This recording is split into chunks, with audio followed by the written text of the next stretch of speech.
Welcome to the City of Paris Planning Commission meeting, August 16, 2023. It's approximately 6:09 p.m. and hope it's cooler out there because last time it was a little rough. So let us know if it's a problem, okay? We start off with the roll call for commissioners.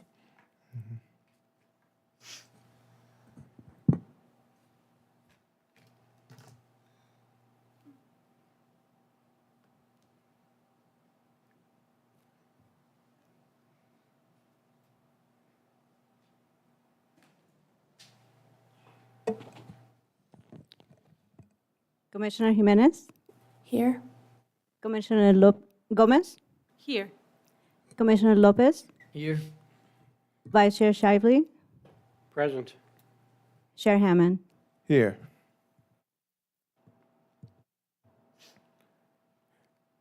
Thank you very much. We now move to item 3, Pledge of Allegiance by Commissioner Jimenez.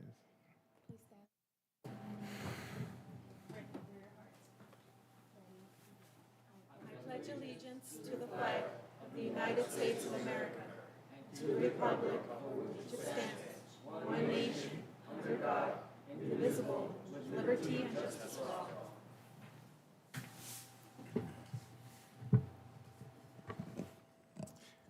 Item 5 is, is consent calendar. Planning Commission minutes for August 5th, 2023. Are there any corrections, deletions, or additions? None for me. Okay. Seeing none, if we would have someone have a motion to approve? I know. Even for minutes, okay. The consent calendar, do we have any public comment on the consent calendar? Seeing none, we close the public comment and come to a motion. Thank you very much. Getting a little too routine here, that's what. Okay.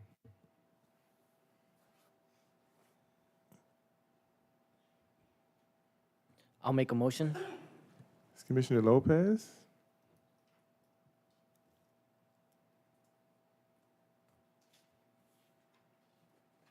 I second. And seconded by Commissioner Jimenez.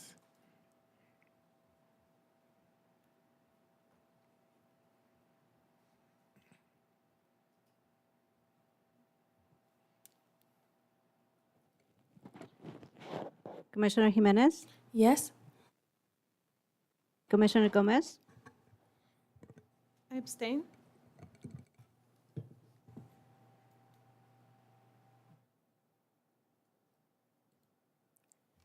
Commissioner Lopez, Yes.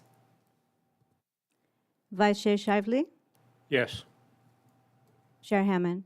Yes.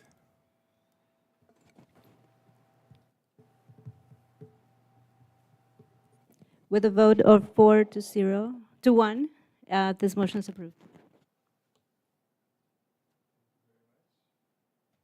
Thank you very much. And we move on. Oh, which one can I see here? Okay.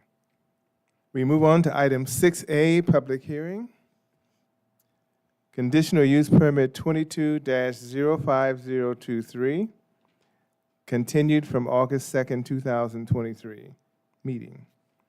A proposal to consider a conditional use permit to allow the construction of a 395,500 square foot industrial warehouse building on a 19.16 acre site located on the southwest corner of Mapes Road and Trumbull Road within the Business Park Zone.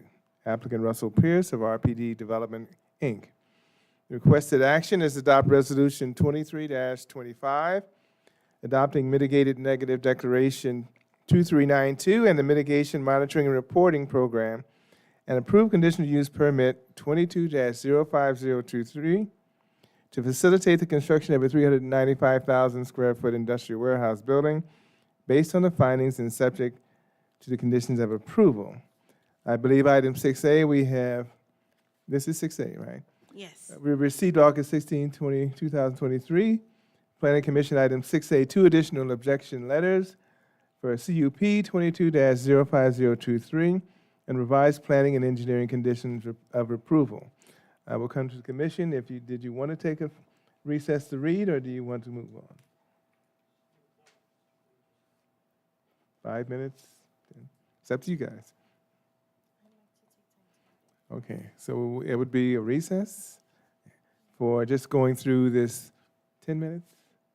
About 10 minutes, since it's pretty thick. Okay. And what is the time now? It's 6, what time? 6. 6:14. Thank you.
This week on the Muse, Paris has a new ballot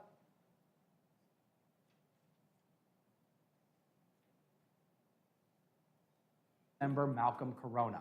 Serena, what do you have for us today? Serena Marie here. This week, I got a chance to catch up with Councilmember Malcolm Corona on what's new in Paris parks. Let's ride over to Rotary Park on the south end of Paris to see the cool new amenities. Hello, Paris. Councilman Malcolm Corona here at Rotary Park. Just want to show off some of our newest amenities here. Brand new basketball court, brand new resurfacing, brand new backboards, brand new rims. At the same time, too, I wanted to talk about our newest amenity here in the city of Paris, our brand new pickleball court here. It's one of the fastest growing sports in America right now, and it's a great way to get some exercise, so come on out to Rotary Park. For Paris TV, I'm Serena Marie. Rotary Park is the place to be. Thanks, Serena. This past Friday, Paris Mayor Michael M. Vargas, Mayor Pro Tem Maricela Nava, Assistant City Manager Wendell Bugtie,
Did you know Paris has a free Frisbee golf course? Yeah, that's right. A free Frisbee golf course. Stop by Paragon Park at 264 Spectacular Bid Street in Paris, California. Bring your Frisbee disc and have a spectacular time. See you there.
Thank you very much. We can reconvene.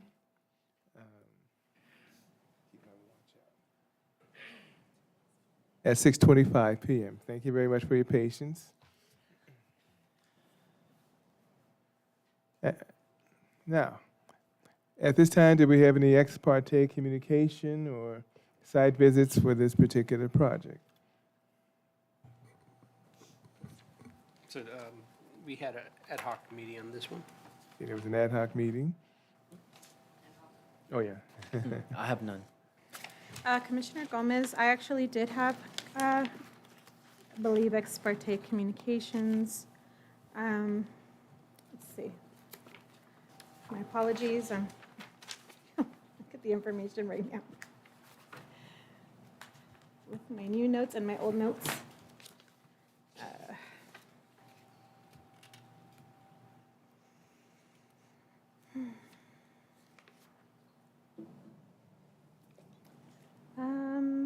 I reached out to Irene Kokinelis, the owner of Freedom Properties, just if she had any concerns regarding traffic, and she had none.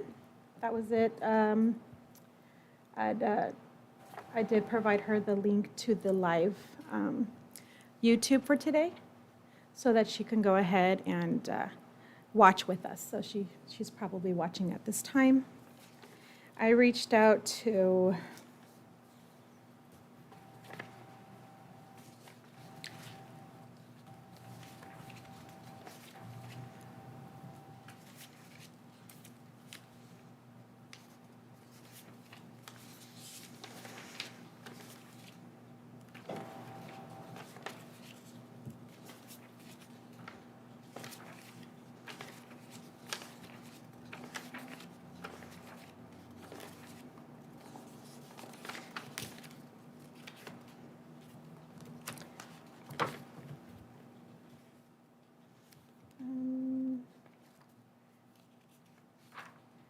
my apologies, it's right here.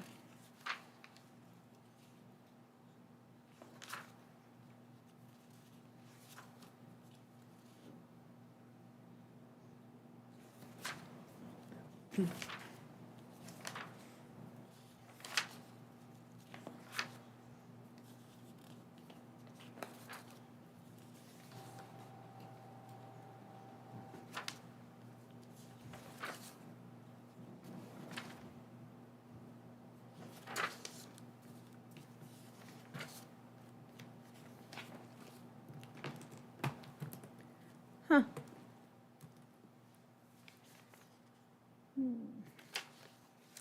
One of the professors, I'm not sure if someone can help me locate it, he's the only PhD that we received his curriculum vitae and information regarding the studies that he is responsible for.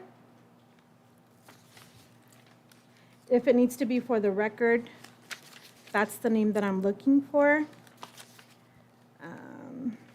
I know it's on one of these letters.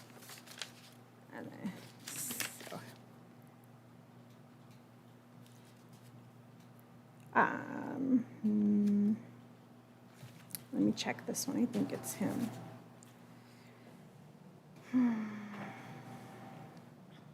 I reached out to Paul Rosenfeld, PhD from SWAPE. Is that how you say it? SWAPE. He said he had no comment. So he was not willing to answer any of my questions. That was it. Okay, thank you. Did site visits, more than one in that area? I just drove by, sat in that area. Okay, thank you. Now we come to Lupita. Welcome, and for your presentation. Thank you. Good evening, Commissioners.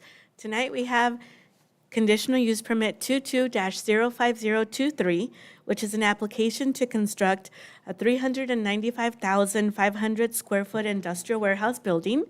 The project is being continued from August 2nd, 2023. Surrounding uses include Eastern Municipal Water District headquarters to the north across Mapes Road, industrial development with outdoor storage and vacant land in the city of Menifee to the east across Trumbull Street, industrial development to the south across Exceed Drive, and Interstate I-215 to the west. The 19.16-acre project site is located on the southwest corner of Mapes Road and Trumbull Road in the Business Park Zone. The Business Park Zone, located outside of the Paris Valley Commerce Center specific plan, allows warehousing and distribution facilities subject to a conditional use permit, provided that the use fits with the surrounding land uses. In this case, the proposed industrial building is a good fit with the surrounding land uses, as we have the Eastern Municipal Water District headquarters to the north and industrial buildings to the east and to the south. This is a picture of the project site from Trumbull Road looking west. As you can see, the property is relatively flat. Here we have a picture. Here we have a picture of the project site from Mapes Road looking south. On June 2nd, 2022, the ad hoc committee met on this project. The committee provided feedback which included enhancing the building elevations with additional treatments, including adding a metal awning to the southwest corner, as that corner would be visible from the I-215 freeway, and also limiting truck access only to Exceed Road.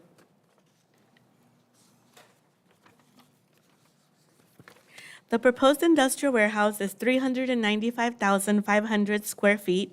It's located on 19.16 acres and consists of 6,000 square feet of ground floor office area, 6,000 square feet of mezzanine office area, and 389,500 square feet of warehouse area. The project proposes 3 outdoor employee amenities and 2 indoor employee amenities. The outdoor amenities include 2 landscape concrete lunch patios with seating and a covered trellis. They're located on the east and west sides of the building, and a horseshoe pit on the easterly side of the building. The indoor amenities consist of a half-court basketball court and a pickleball court, and they will be located on the easterly and westerly sides of the building. Additionally, there are 45 dog-high doors and 2 ground floor doors. Those are located on the south side of the building. And we have 125 vehicle parking spaces on the east and west sides of the property. Automobile access is provided from 2 driveways from Mapes Road and 1 driveway from Trumbull Road. Truck access is obtained from Exceed Road, which is on the south side of the property. Trucks are anticipated to use the site, to exit the site via Exceed Road to Trumbull Road to Highway 74 to Interstate 215, which is consistent with the city's adopted truck route. Here's a landscape plan. The project is proposing 17% of landscape area, which exceeds the 10% required by the Paris Municipal Code. It consists of a mix of blue palo verde, Chitalpa, Brisbane box, Afghan pines, London planes, and Austrian willow trees. The proposed industrial building meets the business park development standards. Additionally, it also meets the parking standards per the Paris Municipal Code and has a surplus of 24 parking spaces. Here we see a 3D nighttime rendering. This view showcases the view from the intersection of Mapes and Trumbull Road.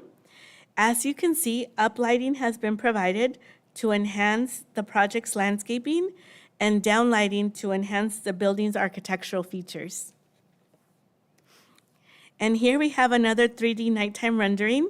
This is the view from the I-215.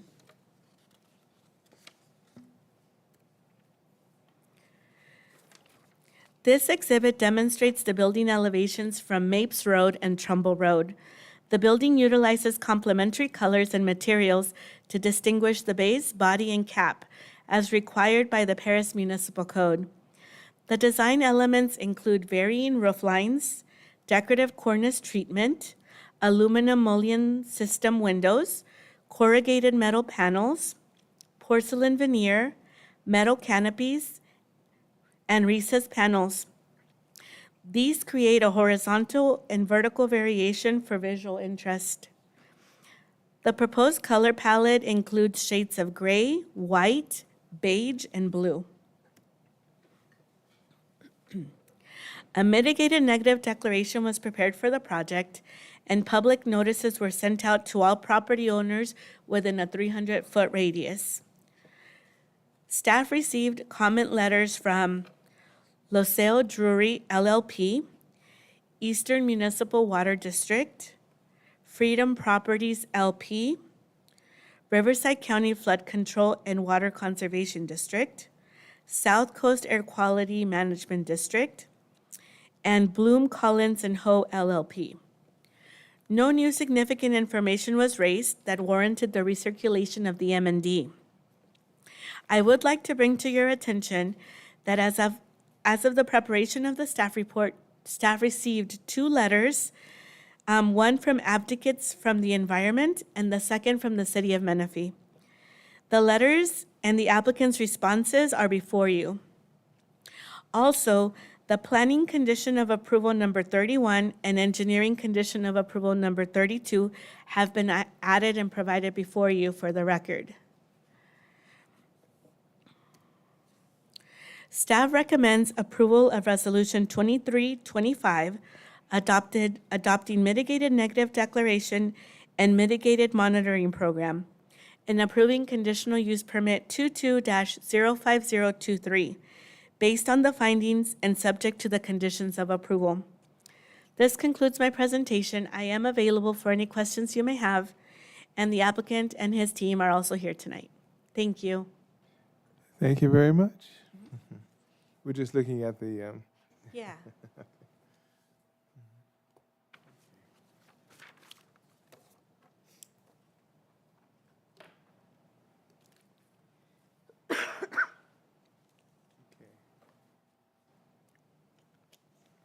at this time, do we have questions? I'm sure we do for staff. Not discussion, but questions for staff on this project.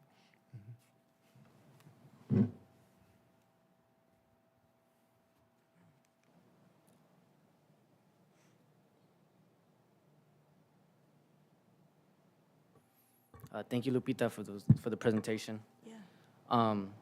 My first question is in regard to the zoning that it's in. It's Zone D, Flight Corridor Buffer. Just out of curiosity, what other types of projects would be allowed in that type of zoning?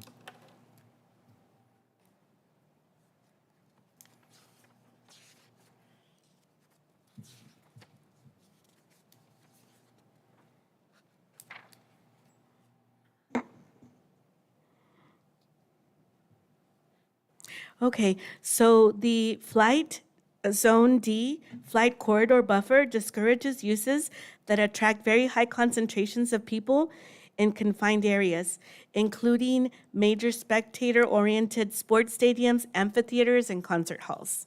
So that would not be allowed? Correct. Okay, got you. Another question in regards to, so I understand that on the west side of the building, it's going to be tubular fencing. So just curious, from the freeway, what's going to be viewed from there? There not going to be any trucks parked in that side of the building from people traveling on the 215? That is correct. So here on the site plan, on the west side where the parking lot is, you will have tubular steel fencing with decorative pilasters.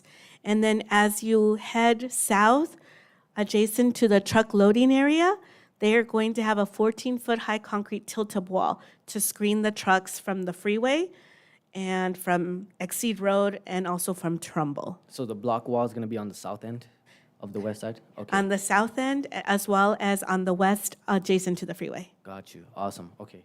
Perfect. And I know EMWD is on the north side of that project. Did they have any concerns with the project design or anything, or any comments on that?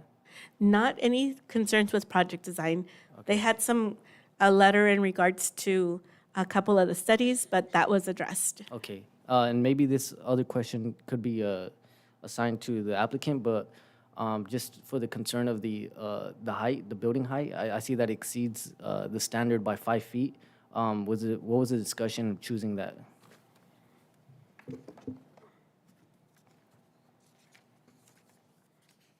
We can wait for, if we can ask the applicant, but I believe it's just the architectural feature with that arch. Oh, in the, that's in the corner? in the corner. Okay, got you. All right. I have no further questions. Thank you. Thank you. Thank you.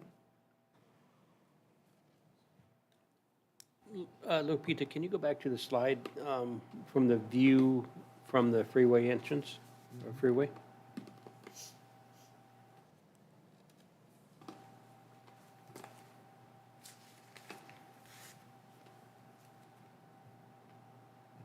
Oh, that's a little bit different from what we have up here. We do have that one too, but there's another one over there. This one?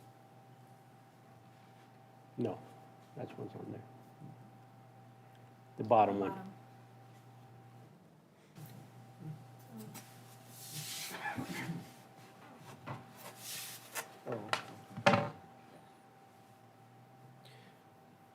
It's a little bit different view. Okay. I know what you're referring to. The material board that you have before you is a little bit older. So it kind of shows some palm trees that are, In the yeah. And waterway. the picture that you see before you on the screen right now, it's more of a zoomed in rendering that will, it's a night rendering, but I understand your confusion. The current one that you're looking at right now, it's a little bit of an older board that was provided.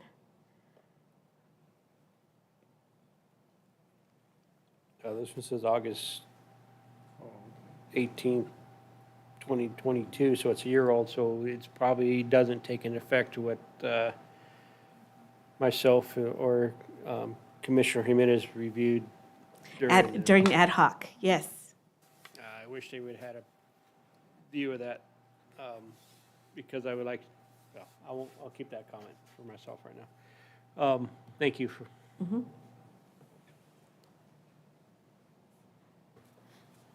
Thank you, Lupita. Were any discussions had, because I'm looking at the document, it says at Business Park, we can have business professional offices, storage, light manufacturing, warehousing, distribution, wholesaling, large-scale warehouse, retail, auto dealerships, service, commercial activities, and public use. Was there any discussion about retail or service commercial activities considered at all, or was it always with the intention of having a conditional use permit? As far as I'm concerned, the applicant always wanted to do industrial. He felt it was a good fit for the area, but we can ask him to see if he ever considered possibly retail. Okay, thank you.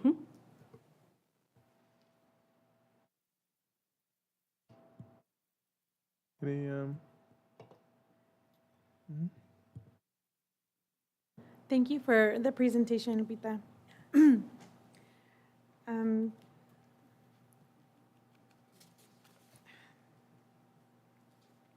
I know there were several, you mentioned that the concerns from the Water District and there was another agency as well, that they put in the memos that they sent, or responses that they sent in, the comments.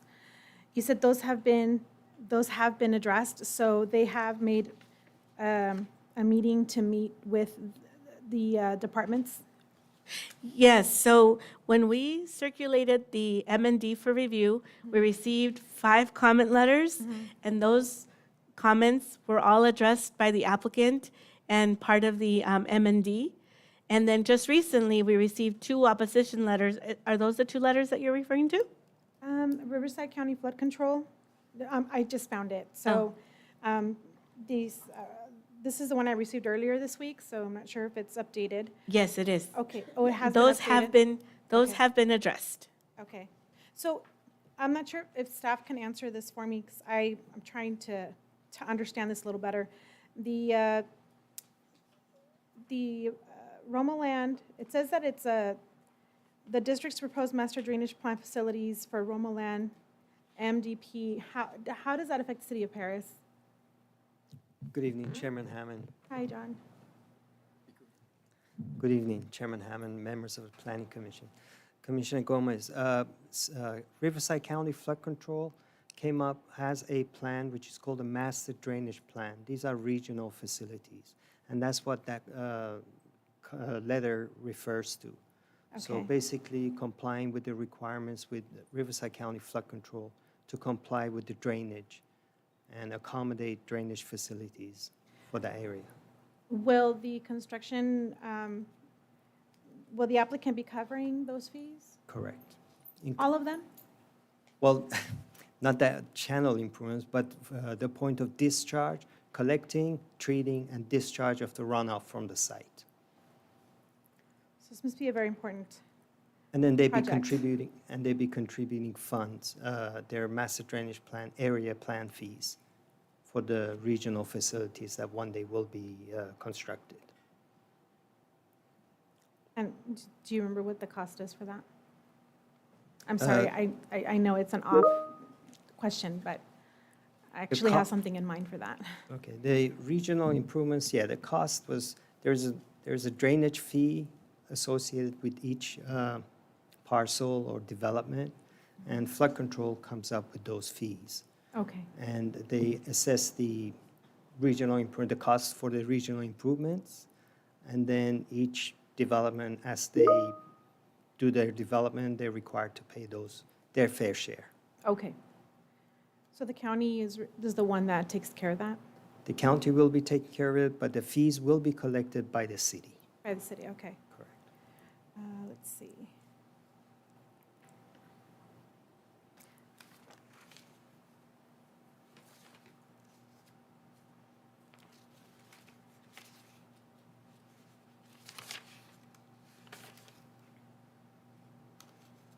Okay, that's it for me for now. Thank you.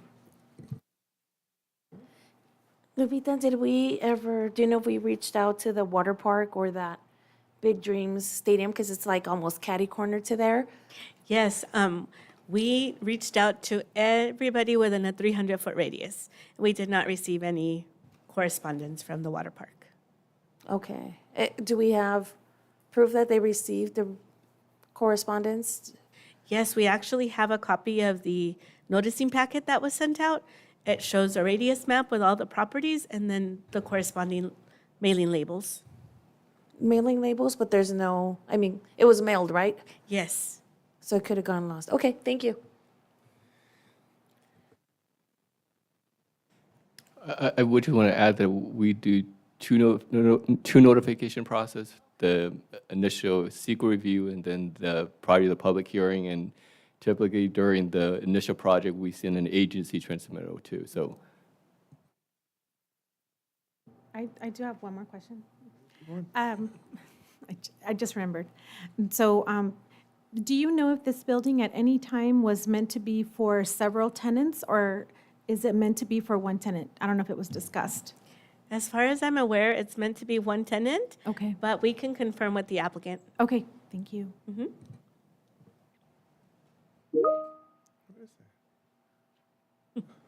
With it beep? Oh, okay. Yes, thank you. I try not to prolong the agony too much here. A few points. One, the staff recommended, based on the ad hoc committee, and I think we had some revised conditions, but one of them was the fact that the obviously going to eliminate African sumac. We're telling all don't even bother, okay. The other one is uplighting was recommended. That's not in the COA. I don't know that it is. If it is, I'll be, yeah, so if these are recommendations from the city, then uplighting would have to be another COA or another condition. If it is, I stand corrected. I didn't see it. It's condition number 38. 38? Is that the revised one or the previous one?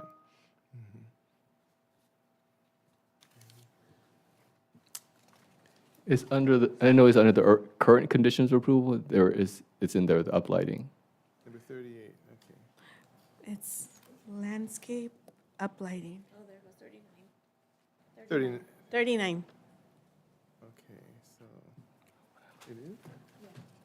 That's revised, okay. Under the revised one, yes. Oh, the revised one, see that, okay. Okay. I think two things may happen, this might prolong this a little bit. Number one, we got two letters, obviously, real recently. And there's one from the city of Menifee and another from Legal Advocates. And obviously, they've been addressed and the responses have been there. I think it's important to note that we don't have any control over what the city of Menifee does. And I think we need to make that very clear. They had a requirement for a signal, and they requested that we do it. I think maybe the engineer wants to clarify that we're not going to be involved in that. It's between the developer and the city of Menifee at the intersection of Highway 74 and Trumbull Road. Also, too, that the street, Trumbull Road, I believe half of it is on the side of the city of Menifee, and is that Ethernet thing? And the west side is in the city of Paris. So obviously, we're going to have some requirements for them to do the entire street. It's a local street, it used to be called Collector, but local street, which is 66 feet, I believe, in diameter, something of that, 66, 67 feet. So we are requiring them to do that half of the entire street, making improvements for the entire street between Trumbull Road and, I guess, Exceed Street. Am I correct about that? That's correct, Chairman Hammond. What they have is extent of improvements on Mapes Road, on Exceed Road, and Trumbull Road. So they're required to do their improvements along the property frontage, Okay. plus adequate Okay. lane. We don't specify going north to turn into Exceed Road. They're going to make improvements to the street, but it doesn't specifically say that that left turn lane, which you're talking about trucks, is going to have to be wide enough to make that turn in there. There's no median, so it's going to have to be restriped. So I'm looking at this, it's just the engineering, it basically says we have, a 9 or whatever, I'm not sure what that number means, but they have to make that left turn in there. So that's what the city is proposing. Correct. Actually, we specified the lane configuration for Trumbull, so that, it would have to have a painted median, and then that would accommodate the left turn movements into Exceed. Okay. And Exceed is also a local street, and obviously needs some repairs if you go over there. One of the things that I also mentioned in the comments was we have this problem with trucks parking on streets. So is there any intention to put signs in there saying no parking over in that little area? Because it's kind of a hidden away area. And I'm just wondering, if that was not part, is parking on that street, is it really something that is a consideration? And maybe we need to talk to them, but that's one of those side streets that you can get lost on, as Nance will be too. And I'm just wondering, do we need to post any signs, or is that a consideration as a condition, or is that something the city wants to take into consideration? I just would like to add that this has more truck parking than a typical industrial building. Lupita, can you bring up the site plan? So this is proposing a lot more trucks parking than a typical warehouse site, just due to the configuration of the site, as you can see on the site plan if it shows up on your screen. So we didn't consider that, but that's something the Planning Commission can bring up to the applicant. Okay. Human nature is why I'm asking. Because you may want to park in there, but then, it's so easy to just park on the street and disturb the residents to the south. That is Menifee to the south, right? Or is that Paris? Not on Hey. Exceed, yeah. I can show you.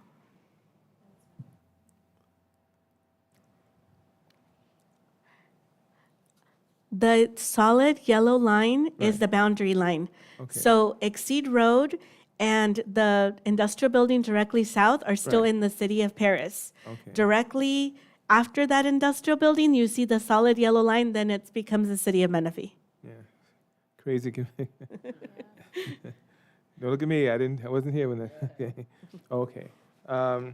And I think they pretty much brought up some of the other. The parking was just one consideration. Okay. Now, the drainage is line 12. So where does this drainage go? Because does that go into south? Last question, I promise. Is the line 12, is that under Trumbull, or does that go in a southerly direction? How does that work in that area? Because obviously MWD is north, but I don't think it's going north, right? Yeah, they have provisions for actually containing the runoff, treating it. And I believe in this site, I don't know if the Yeah, civil's we need to here go or back. not. But yeah, go it back will to- be draining northerly. Site plan. Okay. Sorry. Yeah, there's a drainage course along the westerly property boundary, and they'd be required to connect to the system that's in Mapes Road, and that would discharge into the existing drainage facility along westerly project boundary by the freeway. To go up to Metro and back or across? Ultimately, it would all, I think, end up in San Jacinto River. Okay. But I mean across under the freeway in that direction, or? For this project, uh-huh. no, they'll be discharging into the existing facility, which is on the east side of the freeway. Okay, okay. And then it would, yes, it would eventually, Go the to- system, the existing system drains westerly. Okay, okay, okay. I think that's it for me now, unless you guys have other questions. Oh, I did. Under conditions of approval, number 23, for the site lighting plan, do we have any requirements? Because it states a minimum of 1 foot candle of light shall be provided in parking and pedestrian areas. Do we have any wording about how many, for visibility when somebody's walking in the dark? How many we need to have per? It should be 1 foot light candle. That's the requirement. And so as long as they send us a photometrics plan at the end of the day, when they actually go to the plan check, and we confirm that every area has that 1 foot light candle. Because maybe I'm tired, but it says a minimum of 1 foot candle of horizontal plan of the bottom of the lighting fixture, or light shall be provided in parking and pedestrian areas. But it doesn't say how many per any square area. We don't say, it just says 1. So like if they have one at the exit, like they've met the code. Actually, yeah, the same thing applies in public rights-of-way, the lighting.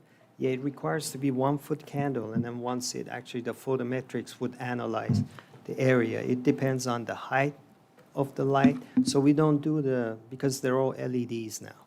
So we don't design lights based on spacing as we used to. We assess the configuration based on the photometrics.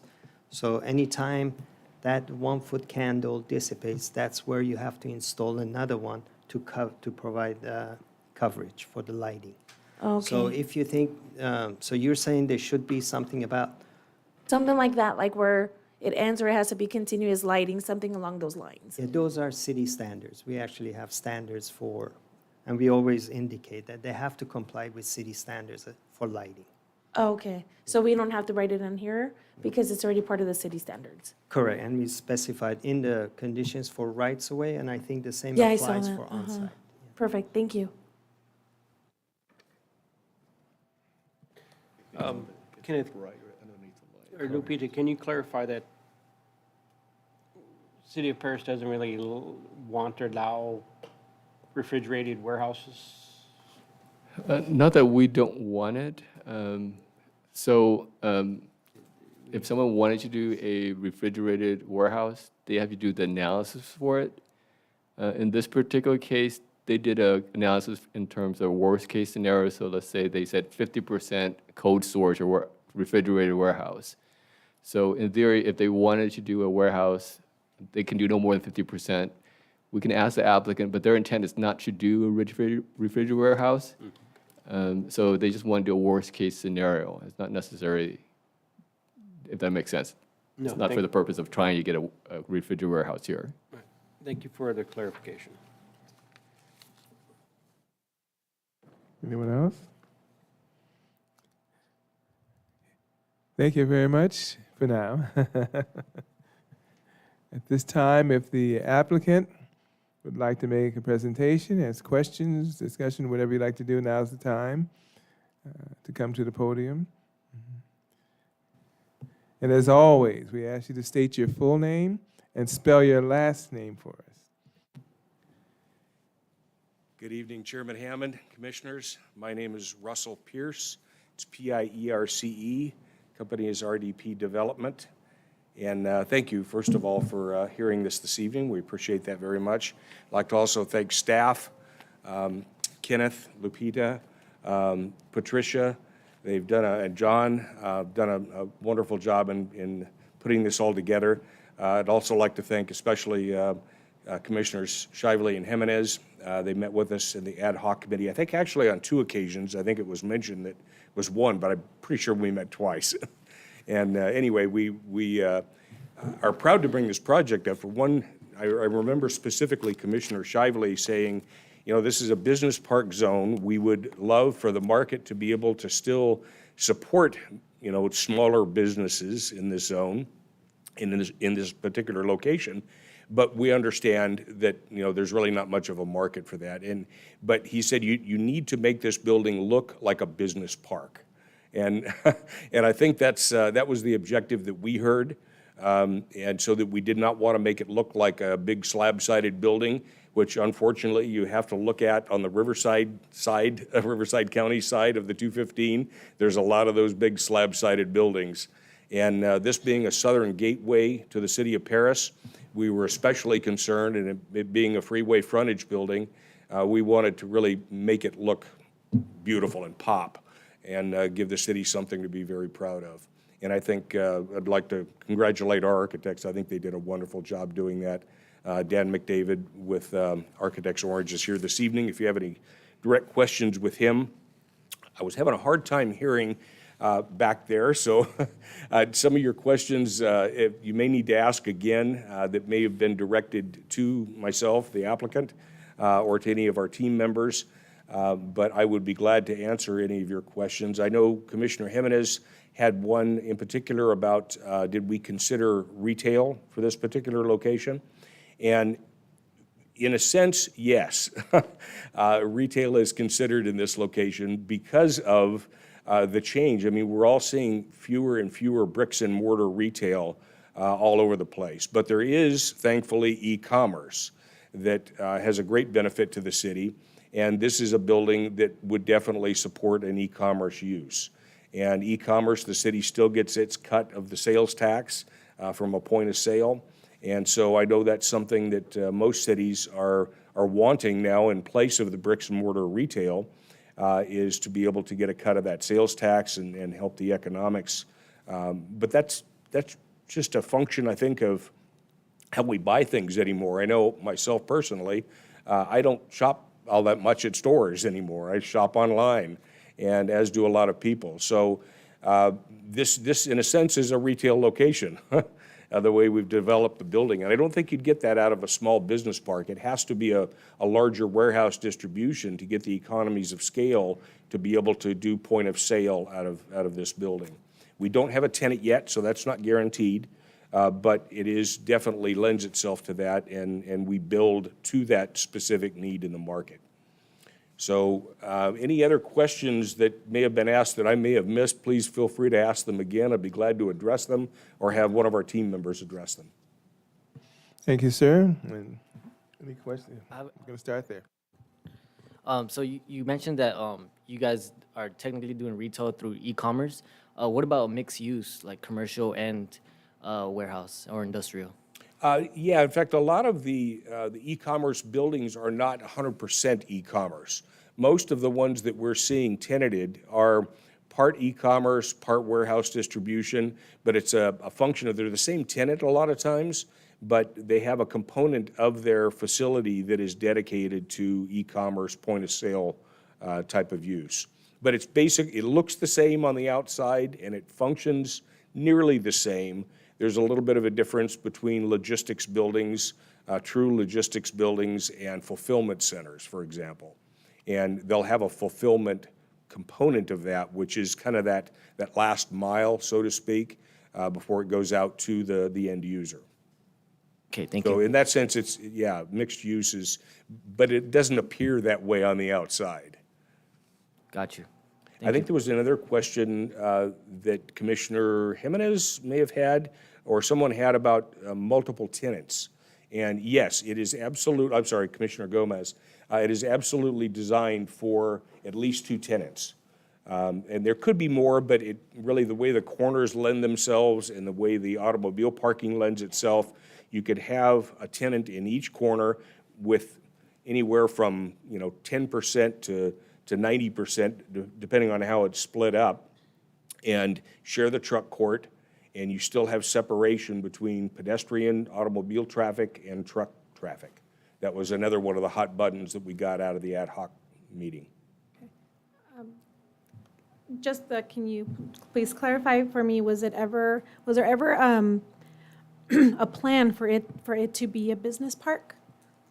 Maybe before we got involved with it, but as I said, we tend to build to the market in terms of what market demand is, and unfortunately, there is not a whole lot of market demand for small, I would call it more incubator-type space, where it's multi-tenanted, in a 400,000 square foot building may be broken up into, 5,000 square foot or less uses.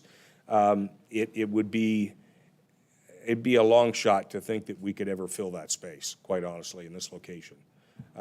This location, I think, really lends itself to a big plus in the area because there's so much heavy industrial in the area and surrounding it. There's a batch plant on the south side of 74. There's a lot of outdoor storage uses. So I think this is definitely a step up in the direction of what the aesthetics look like in the area. Thank you for the answer. I do have a question regarding the truck route, if anyone else. Yeah. Do we have a picture of the truck route by any chance? I'll defer to Lupita.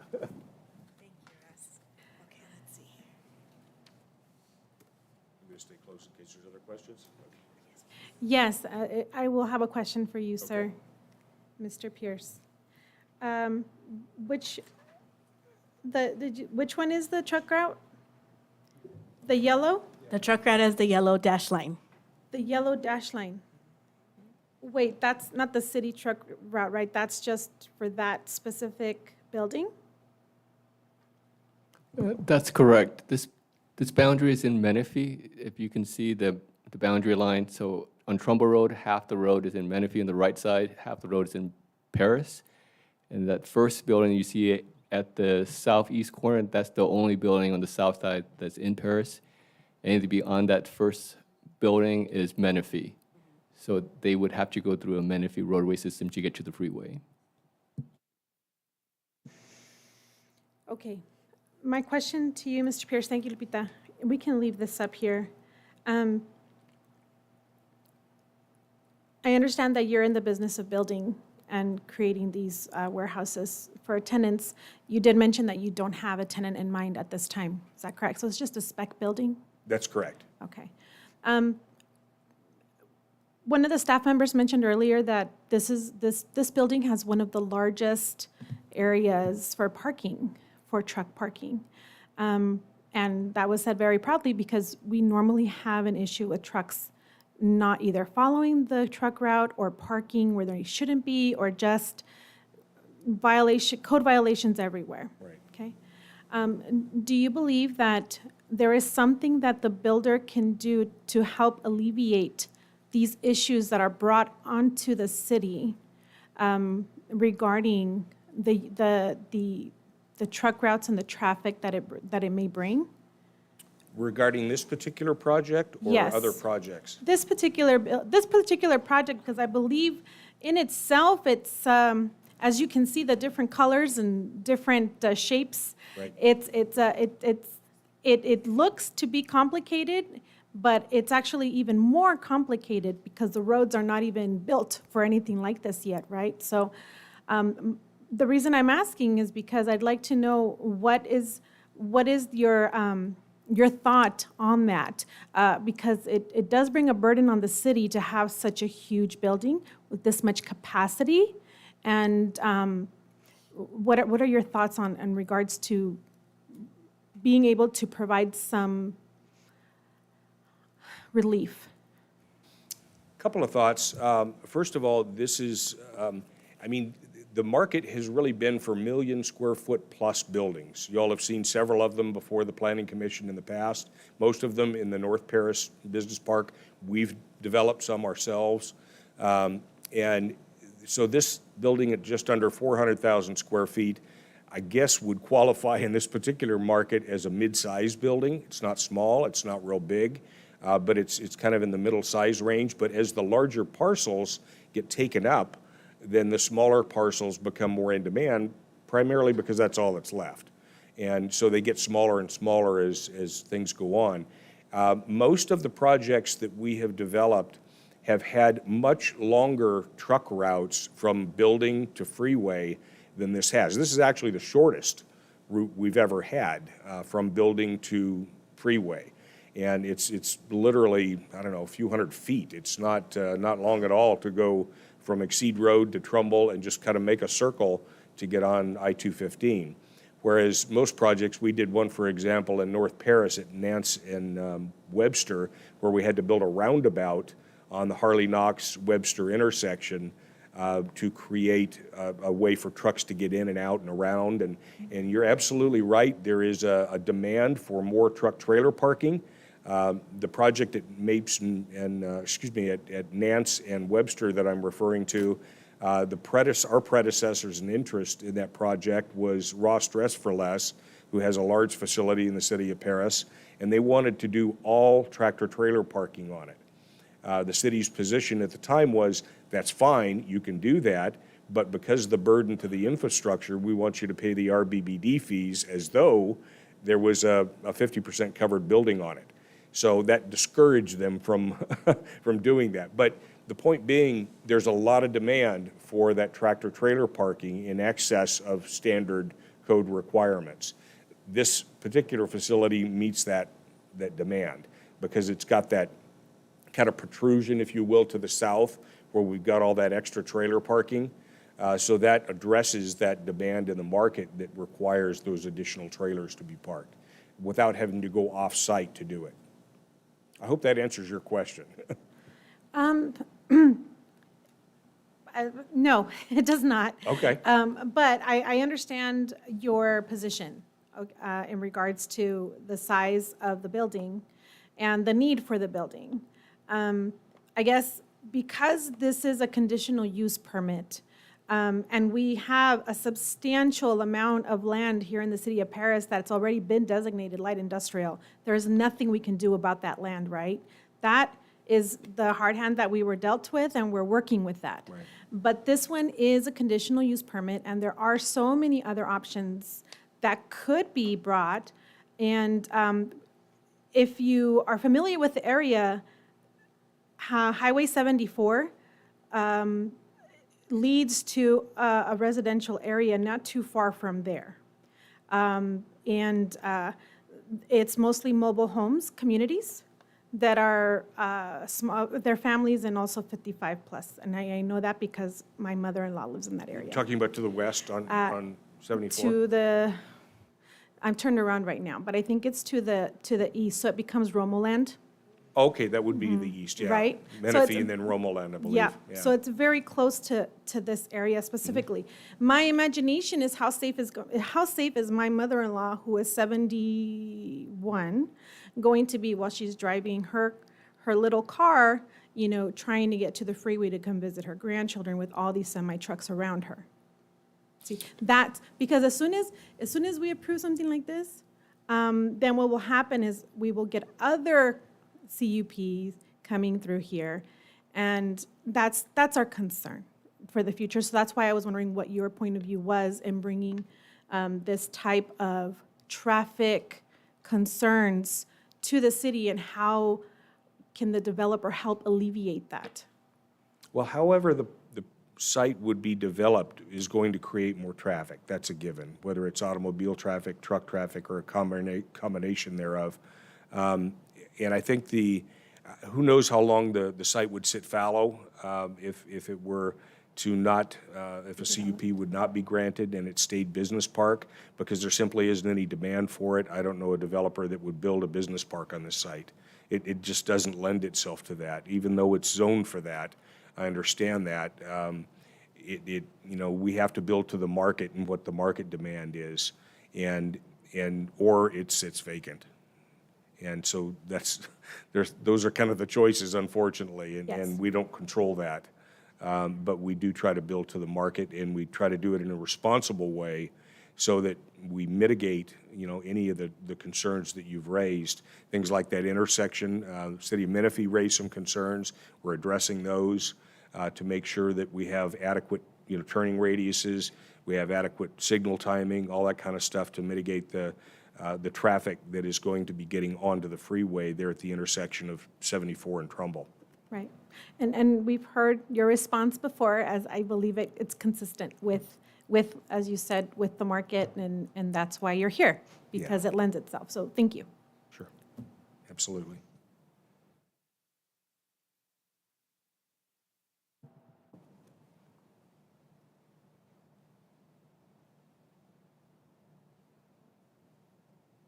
And in case I didn't mention it, we've got our engineering team, we've got our CEQA environmental processing team here from LSA, engineering team from Kimley Horn, Architects Orange. So we've got a lot of people here that can answer any of the technical questions that I may not be qualified to answer.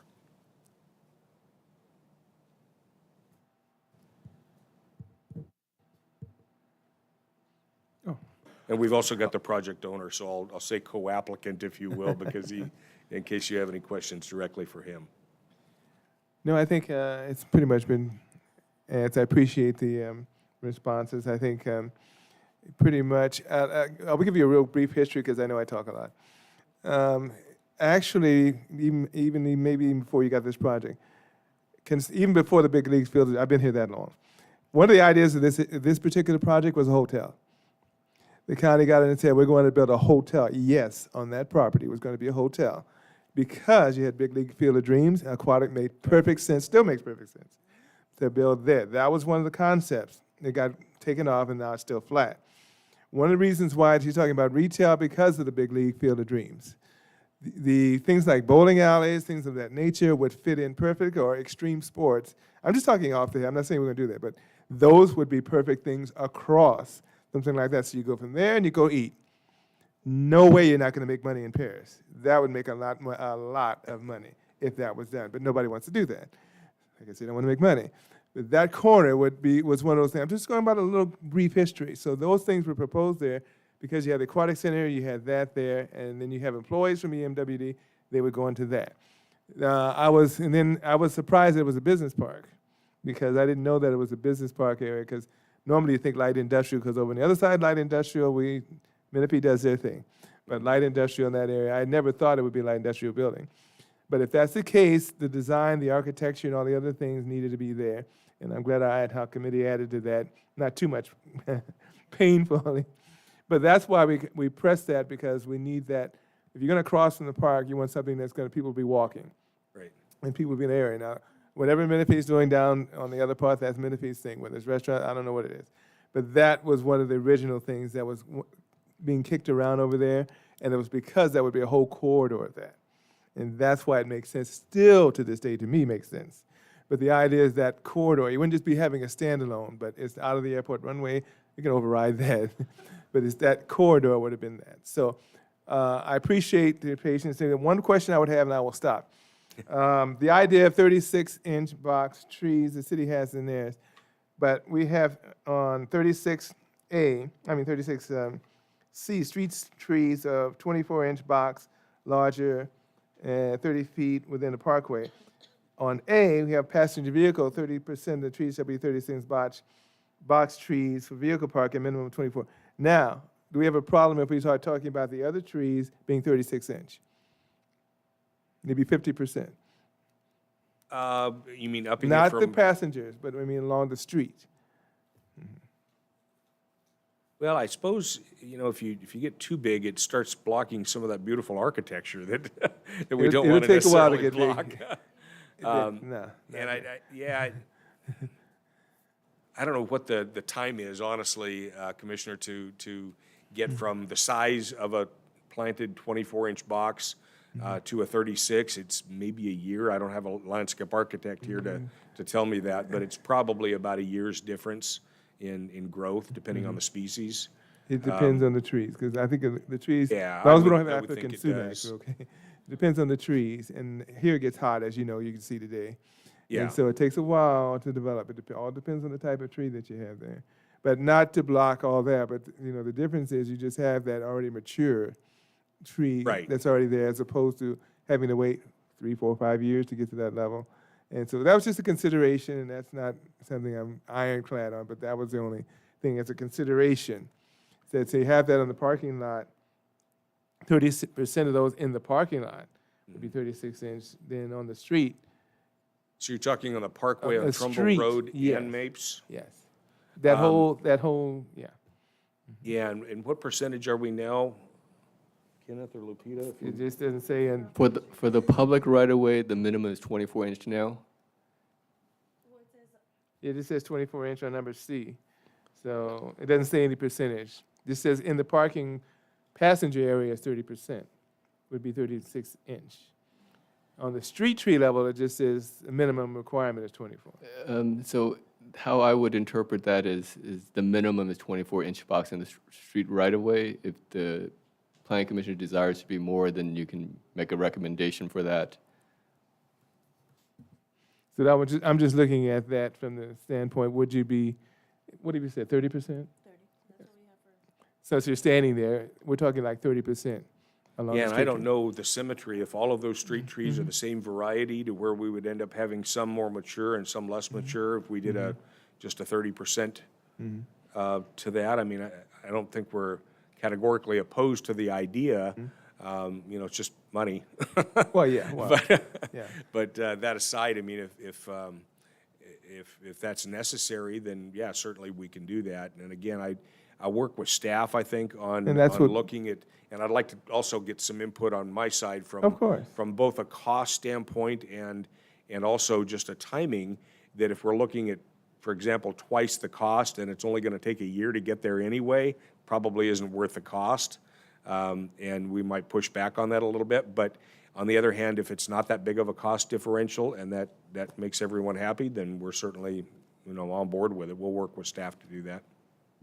And ultimately, it's working with staff. We're looking at 30%. Minimum is always 24, but if it could be 30%. And then we're talking about the types of trees, too. So the ones that are proposed are not the kind that are going to go all over the, you know, it takes a while. Now, I don't know if is that something that, because I don't know the inner workings of the city, is that something that needs to change in terms of a city standard? No, this would just be for this particular project. We're Okay. talking, we don't say 50%. Yeah. But we're just looking at 30%, which is pretty low for what we normally look at. Yeah. As No, I as said something to we're- work we're with not- staff. We're not opposed. I mean, we've come a long way working with staff on a lot of things that you know, cost a lot more, but we're willing to do it because we want a really good-looking building. I can add to that. So we have been working with developers and getting different species of trees that do grow more efficiently here in the city of Paris.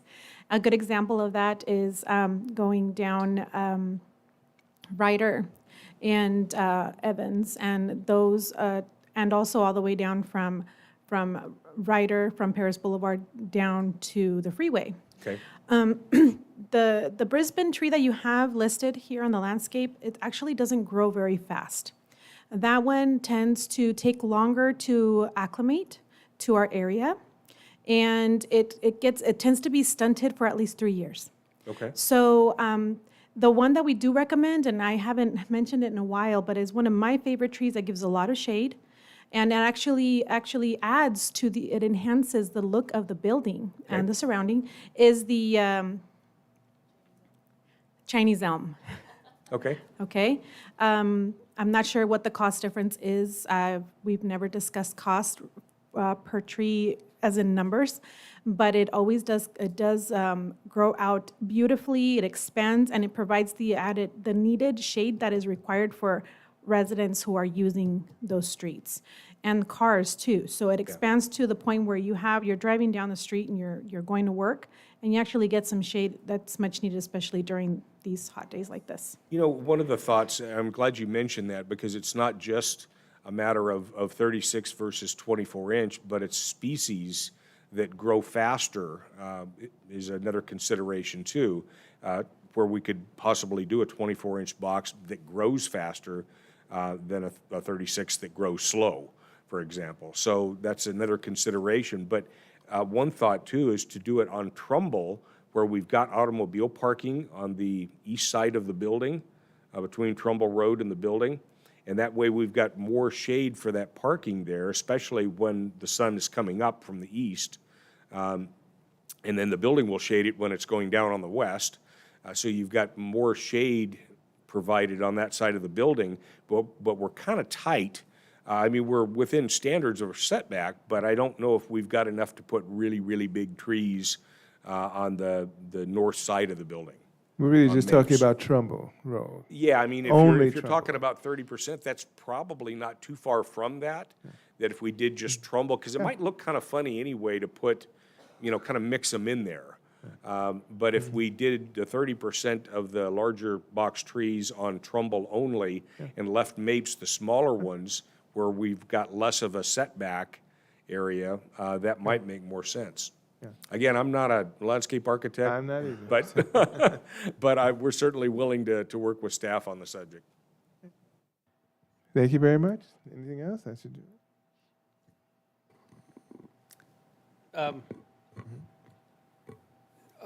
On condition of approval number 37, currently it states 8-foot-high tubular fence, steel fence with decorative plywood every 100 feet along the west side.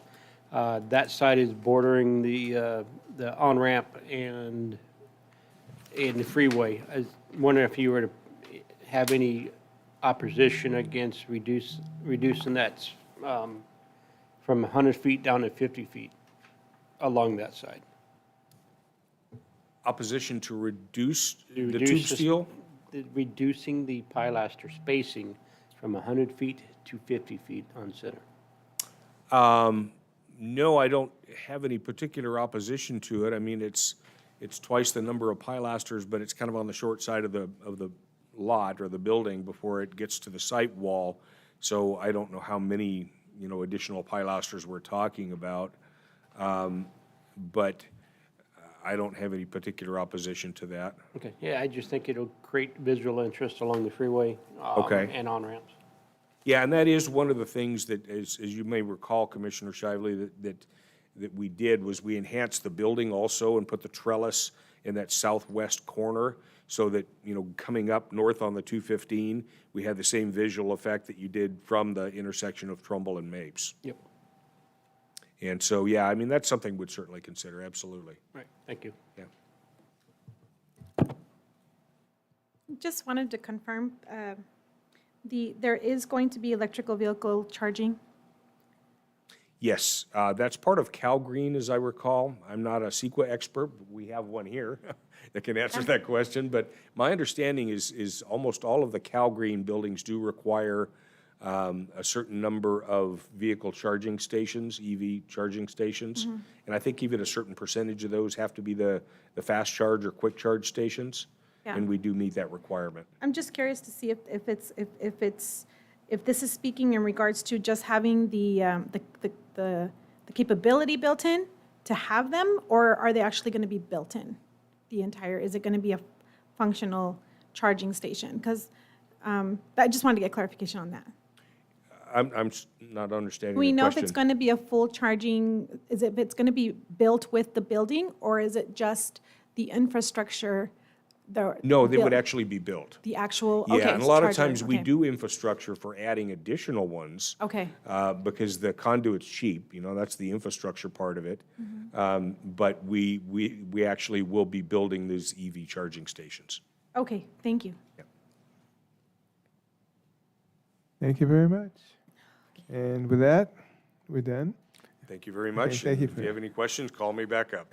Thank Okay, you. thank you.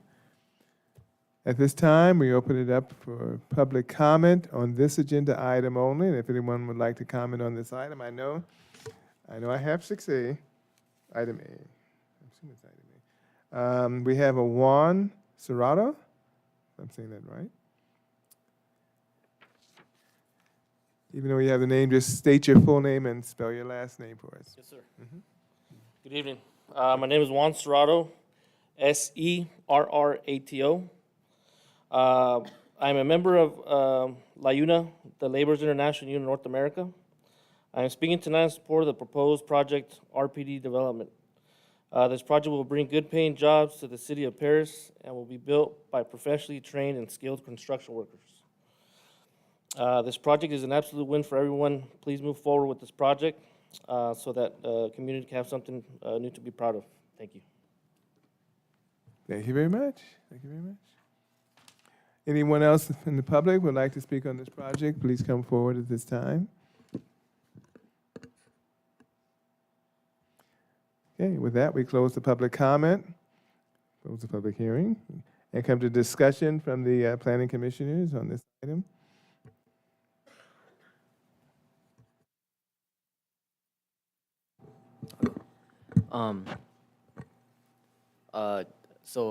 My thoughts are that aesthetically, I think this is a very beautiful building. The architecture it looks amazing. I think it does. It kind of gives me like university, like library type of vibes. And I do appreciate that the applicant went above and beyond with the landscaping. The requirement was 10%, but they went ahead and gave us 17%. And I do appreciate that they took consideration of what the ad hoc meeting and implemented those into the project design. My only concern was the business park. Obviously, the loss of that is going to be, in my opinion, detrimental to that part of the city. I wish the applicant would have given us a little bit more effort in giving us something maybe like mixed use on the corner of Mapes and what was the street? The Tremble. Yes, thank you. Mapes and Tremble, maybe something in that corner, and then having the rest light industrial. But besides that, I have no issues. Thank you. Thank you very much.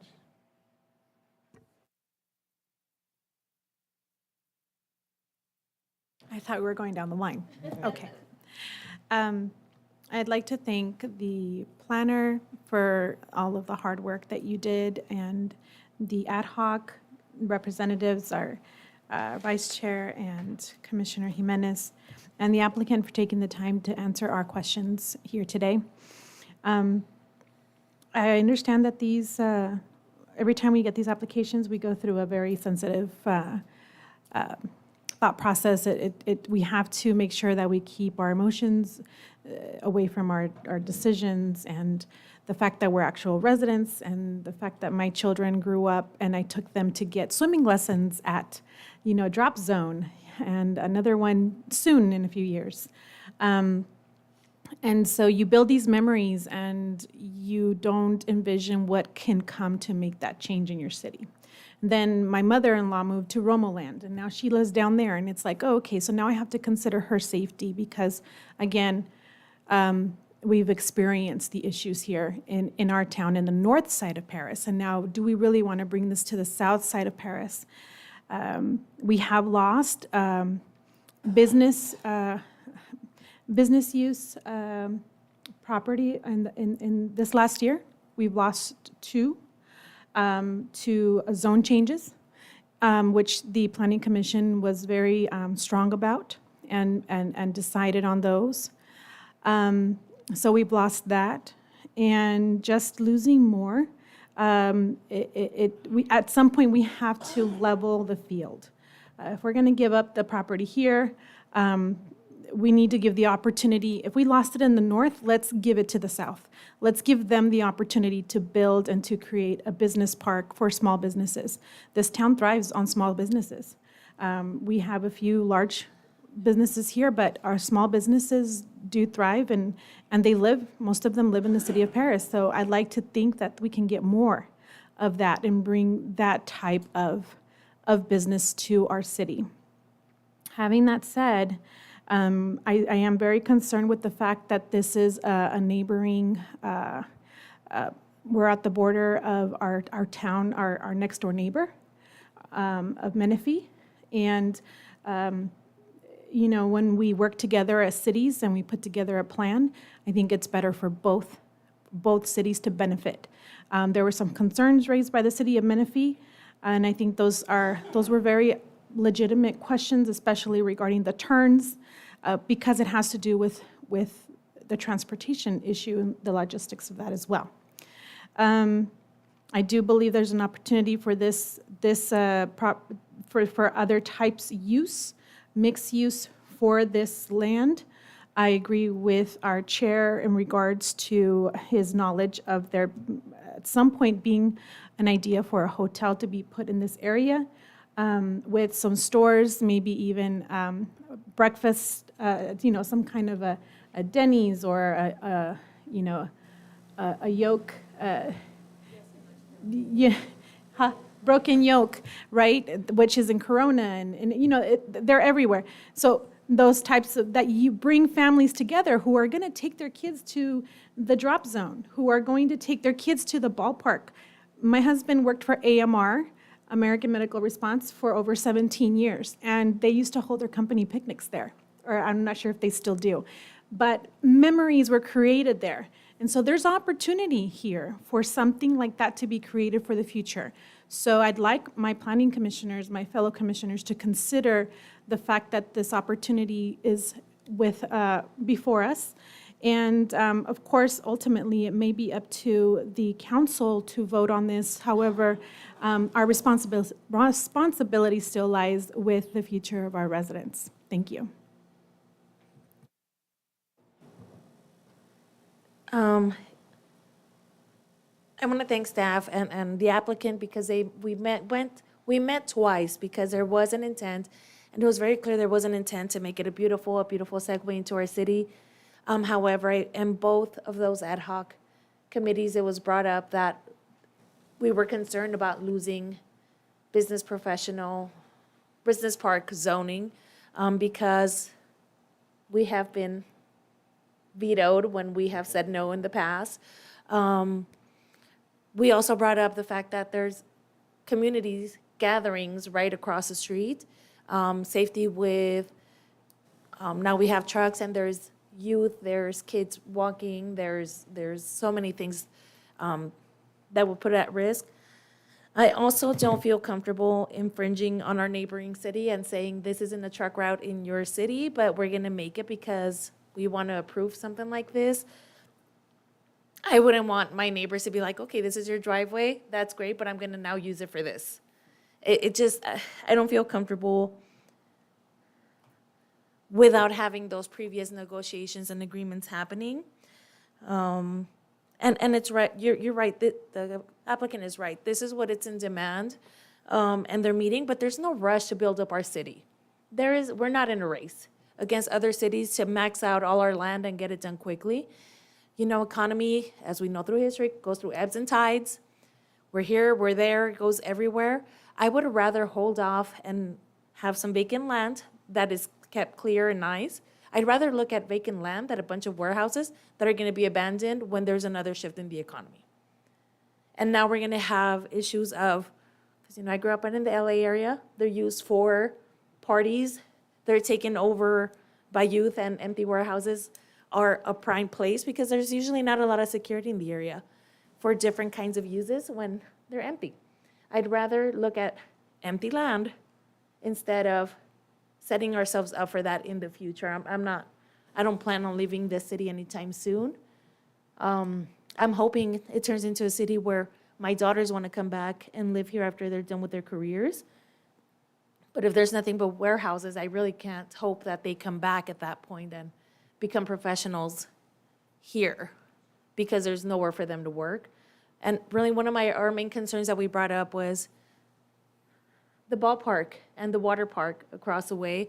This would have been a perfect segue to have bowling. You can have the indoor skydiving. And I know there isn't a big demand on brick and mortar, but I go to Victoria Gardens quite often, and let me tell you, that place is always hopping. Like, people are going for walks, they're meeting with friends, there's coffee places where you can have tea and coffee and boba outside. It's more of a community building environment than it is just going into a building. And I know it's hot right now, but when you drive around, I can guarantee you about 8 or 9 o'clock, once it starts cooling down, you'll see people walking in our communities. So I'm very conflicted with this one because we worked with the applicant, met with them twice. They were very open, it's a beautiful building. They're blocking the view. They were very open to making changes, but I still don't feel like it's the best use for that land and infringing our expectations on our neighboring city.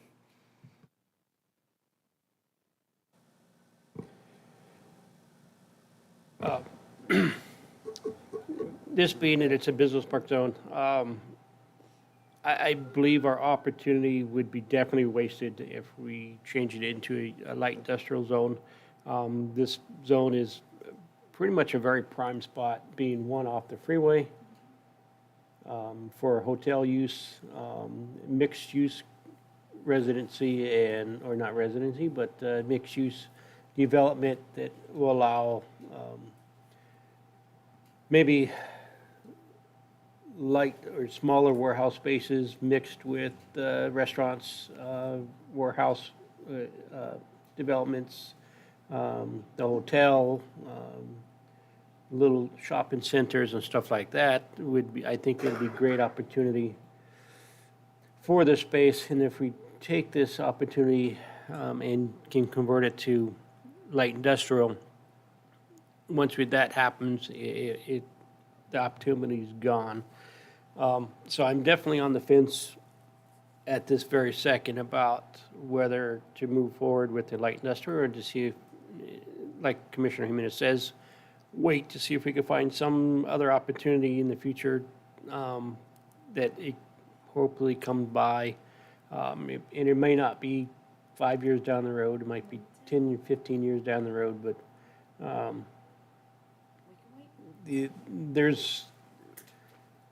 we have 4,000 plus homes that are being developed off Case Road and Ethanac Road that definitely be able to feel a shopping center in that general vicinity. So, so I'm definitely on the fence at this time. Thank you. We will give an opportunity if we have to reopen the public hearing for comment, obviously. Yeah, I am on the fence. I think it's a good design. I think everything else is there. The reason I mention those things is that it should have been a consideration a long time ago. If it wasn't for the big league field and those things, and I think they're kind of makes that whole corridor, we can't deal with Menifee on the other side. Menifee's going to do what Menifee's going to do. They may even put a warehouse over there. That's up to them and their residents. But on our side, we have that one little corner. And I think it should be a consideration to at least, it doesn't have to necessarily be a hotel, but if you talk mixed use means lots of things. So you're not going to build a 375,000 square foot bowling alley. We know that. But there's a lot of options in mixed use, and mixed use has some very technical architectural terms. And that could mean a lot of things. Many shopping centers can mean extreme sports. It can mean something that ties in food with those two events. And I would have gone to those two and said, look, here's a design, here's a plan, and we can bring your people over here. That's what I would do. Then you have EMWB employees would walk there and be constantly there because there's no place for them to go. And we pay the water bill to them. So it's not that it can't be done, it just has to take some design. It's also an economic development consideration for the city because at this south end, south of there is not going to be any gigantic shopping malls and centers. It's not going to happen south of Ethanac over there. Not going to build these big giant things unless they just want to lose money. So the big giant centers, the big giant stores, they already understand that. I have some other ideas for the areas I'm not going to bring up tonight because I do have some other ideas, but that's not for this agenda. But I'm just saying we may have, it's on the fence too because it's great design and all that, but it's really hard to give up those ideas when they have not been really something that's been gone after. I have not seen any effort to do that. We're not talking about Classic Pacific. That's a smaller area, smaller stores. They even had an ammo dealership in there, and I understand that. But that's a different mindset, and that's a different location over there. But that's right along the freeway corridor. That makes sense. But in this area is not. Unfortunately, they're not across the street from those two big giant things, and so that's one of those considerations I really have an issue with. But I will stop, and if it's necessary, we will reopen the public hearing and allow the applicant to make it. Okay, they wanted to make comments. We could do that. Yeah. Okay, we're reopening the public hearing if there's no objection. Okay. And again, just state your full name, spell your last name for us. Good evening. My name is Cameron Benji, and I am one of the developers involved in this project. Last name is Benji. I wanted to just, first of all, thank you all for your time and for this evening and for the city to work with us throughout this process that has taken over 2 years to get to here tonight. I just want to mention to you that this was not a decision that was made in haste. We spent close to 6 months looking at all different types of opportunities here. It wasn't like we just came out of the blank and decided to put a big box here. We looked at the hotel, and our consultants told us that this is not going to be a destination. I'm sure you're well aware that quite a lot of hotels are actually closing down. The ones that are surviving are tourist destinations. Business, hotels around business areas, and just because there's a water park across the street is not going to make a hotel a viable choice. And we looked at retail, and there was just not enough demand for retail. So if one argument is that we'll wait a few years for another use to come, I strongly believe you're going to be looking at a few generations. You're looking at maybe 20 years before someone would be able to put another use. We looked at smaller mom and pop type of warehouses, 5,000, 10,000 square feet. For your information, those warehouses rent at a higher price per square feet, so it would be a lot better for us to build something catering to smaller mom and pops. However, there was not any demand. This area is perfect for larger occupiers, logistics centers or distribution centers. It is not so suitable. The last thing I want to say is that we really went out of our way to make this project as presentable as you can possibly ask for, because this is a gateway. This area is a gateway to the city, and the material that we're using, the designs that we're having are a lot more expensive than normal, just to make sure that this project is very presentable. So consider that, please, in your decision. The fact that we've worked with the city for the past 2 years, we did everything that was asked of us to do. We built something that the city could be very proud of. It's very presentable, and that it's going to generate income for the city. Or do you really want to wait, I don't know how long, 10 years, 20 years, 30 years before someone can build a hotel there or another retail area? So please think about that before you make your decision tonight. We really have come a long way and worked very hard on this project. Thank you. Hey, thank you very much. Anyone else? Okay, this is the public comment, right? Okay, we go. I believe that was that the applicant? Yeah. We should open for public comment? Yeah. Okay, I thought that was public, okay. We open again for public comment at this time. Gotta keep me in line there. Okay. Okay, no public comment. We close the public comment. I guess we come back to the commissioners. If you have.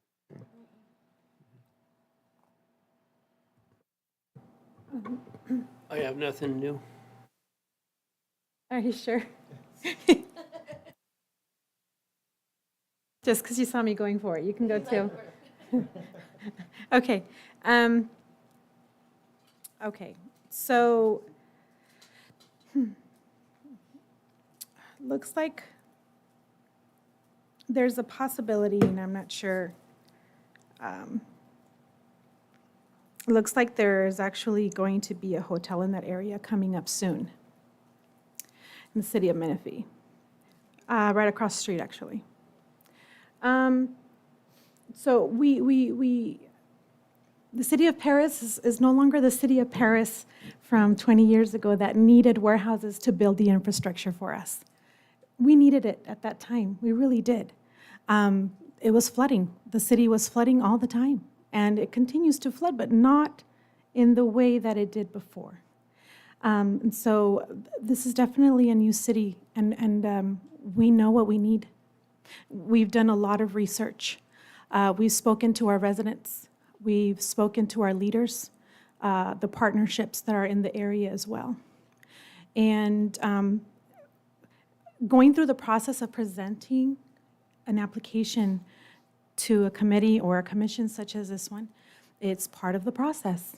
And we are obligated to give an opportunity for everyone to give their side and to give, to support their point of view and to convince that this is what the city needs. And we appreciate that you want to come and do business in our city. However, opportunities for a hotel are there.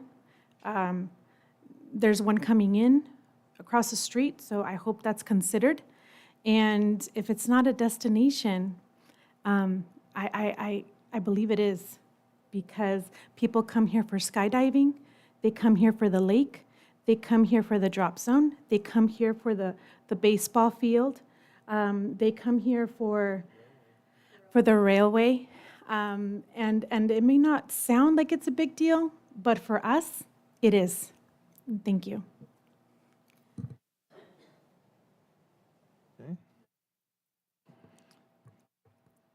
Okay.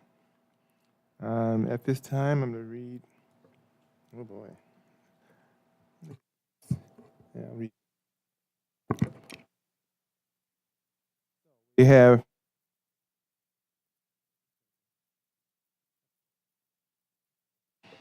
requested action. I don't know if I need to read all the conditional use permit. Requested action is adopt resolution 23-25, adopting mitigated negative declaration number 2392 and the mitigation monitoring and reporting program, and approve conditional use permit 22-05023 to facilitate the construction of a 395,500 square foot industrial warehouse building based on the findings and subject to conditions of approval. And I got kind of lost in the mix there, so I have to go back and talk about what was added. The lighting is there. The pilasters was, which one was that? Item 37. It's talking about pilasters being 50 feet as opposed to 100 feet. And I think we're talking about 30% on number 30% street trees on Trumbull Road to be the 36-inch. That's correct. Okay. And, what could I miss? I did too much talking. Yeah, I think that was it, yeah. Okay.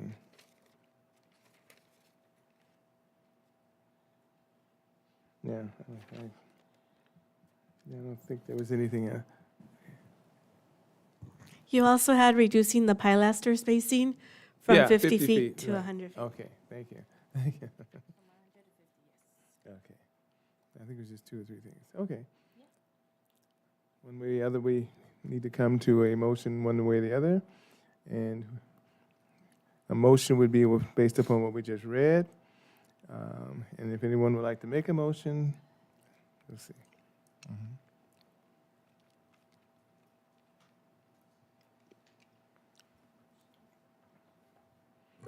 Yeah, I'm cold. I'm gonna.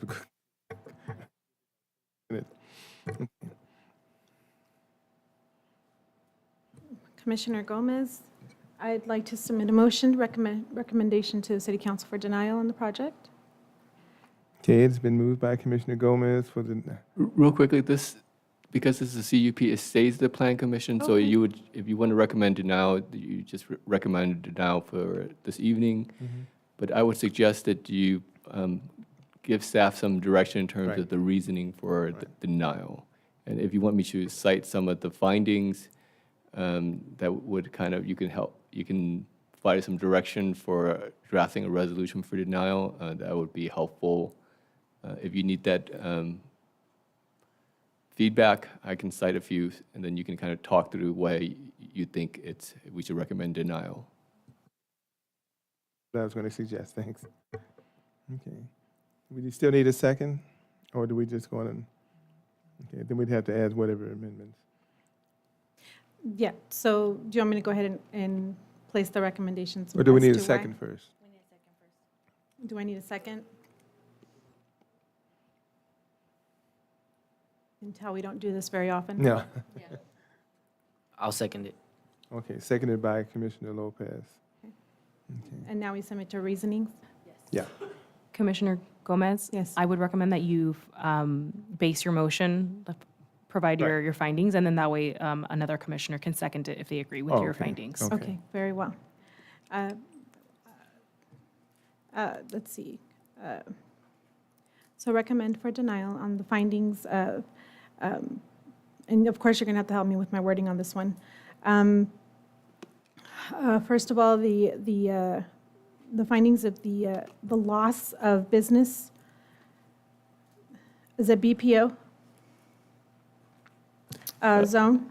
Yes, if I can just cite a few, then we can focus on those findings. That works with me. That works. So one of the findings is you can kind of, the line of logic you have to think along, and I would just read it out loud, is the location, size, design, density, and intensity of the proposed development and improvements are, in this case, inconsistent with the city's general plan.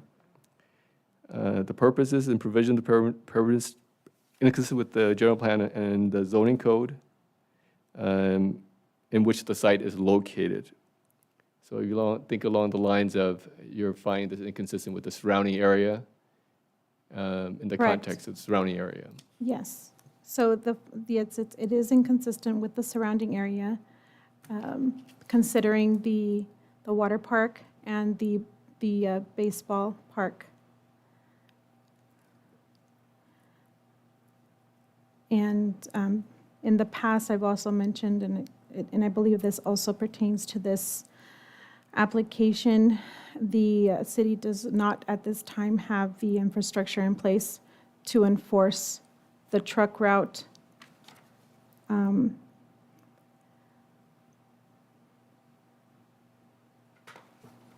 Can we word it something like that? Because we don't have a truck route in our city accessible to them, or there's no real truck route available to them because of the location? I would, because the truck traffic runs through Menifee, not Paris in this particular case. So I'm just trying to think through the second finding you had to make, which is the project, and you have to think along how this worded. So number 2 is the proposed project site, in this case, would be physically not suitable for the project site, including but not limited to the parcel size, shape, access. So that, I guess that's the one, access. And availability of utilities and service, they have that, but just not suitable for access. Right. It's not suitable for access.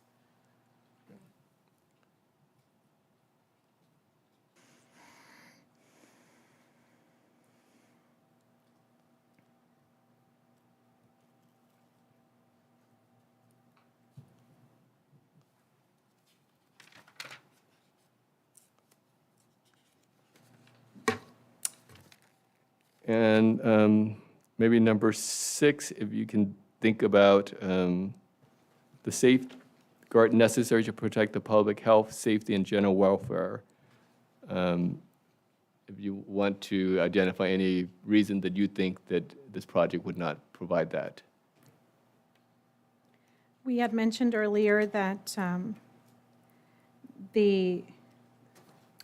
can't find it, but that there was a concern with the use of the roads that would interfere with residential use as well, the safety of the residents that live in the area,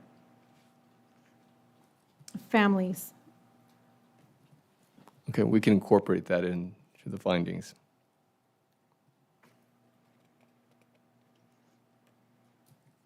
And I'm not sure if we can add that we would like to incorporate the concerns of our cities, but again, Chair Hammond said that City of Menifee is going to choose how they move on this, but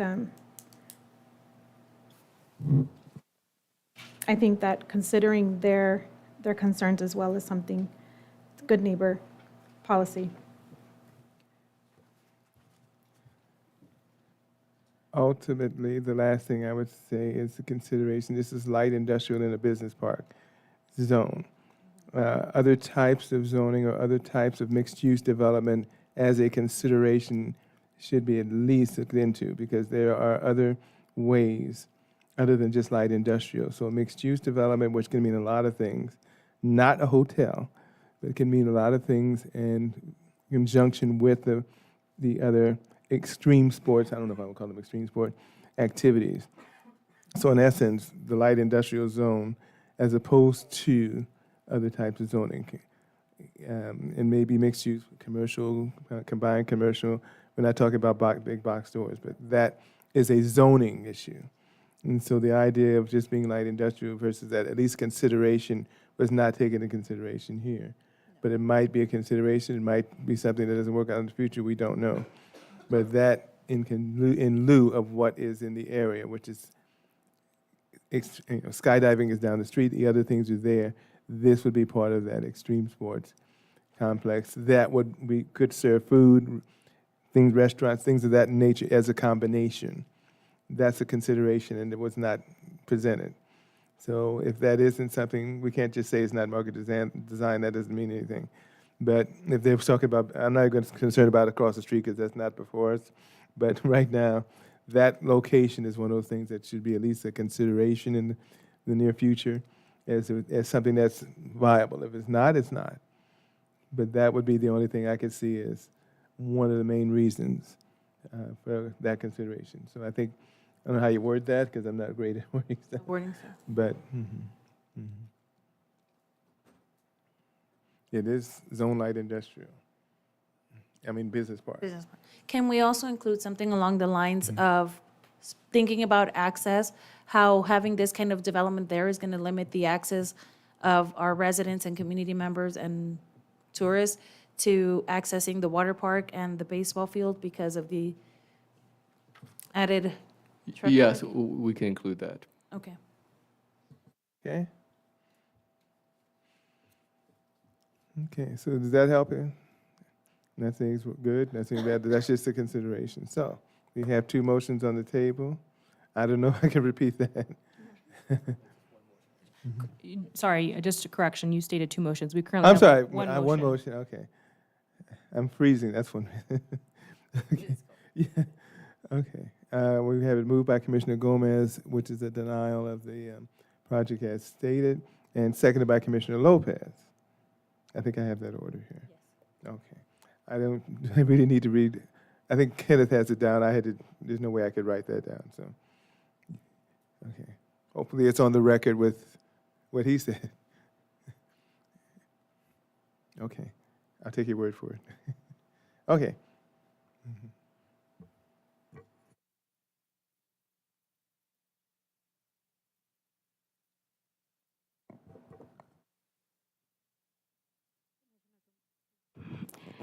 Commissioner Jimenez, Yes? Commissioner Gomez, Yes. Commissioner Lopez, Yes? Vice Chair Shively, Yes. Chair Hammond. Yes.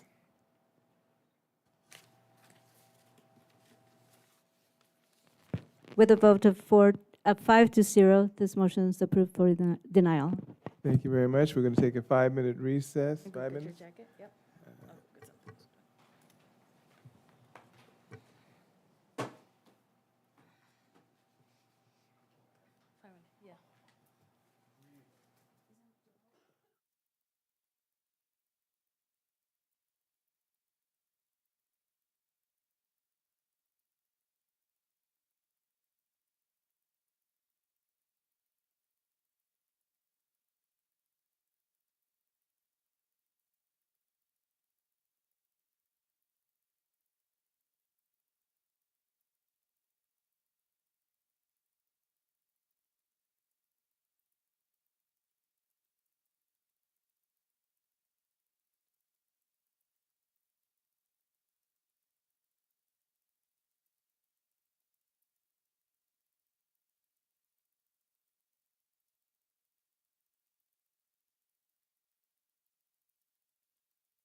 No? Wait a minute, what's going on here? Oh, item 6B.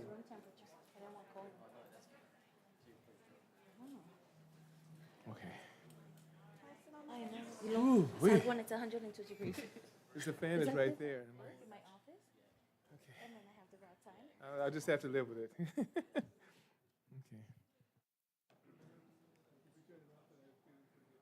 No, then I'm gonna get hot and I'm gonna get grumpy.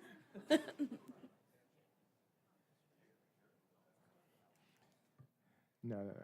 It's 8:13 p.m. We're reconvening the City of Paris Planning Commission, August 16, 2023, item 6B. That's 6A, okay. Thank you. Development Plan Review 22-00015, continued from the July 5th, 2023 meeting. Proposal to construct a 201,800 square foot industrial warehouse building on a 10.02 acre site located at 255 East Nance Street on the south side of Nance Street between Paris Boulevard and Redlands Avenue, within the light industrial zone of the Paris Valley Commerce Center specific plan. The applicant, John Altwell of PME Oakmont, Paris, Nance Street LP. Requested action, I can see it here. Adopt Resolution 23-22, adopting mitigated negative declaration number 2385, and the Mitigation Monitoring and Reporting Program and Approved Development Plan Review 22-00015 to facilitate the construction of a 201,800 square foot industrial warehouse building based on the findings and subject to conditions of approval, and this was a continuance from a previous meeting. Thank you again, Lafita. And thank you for your patience out there. Good Is there any, I know we had it before, is there any ex parte communication from the last one? Or any site visits? I have none. Again, this is a ad hoc meeting with these. Commissioner Gomez, none for me. Okay. And I've been going to the site as I usually do, okay, and being a nuisance. Okay.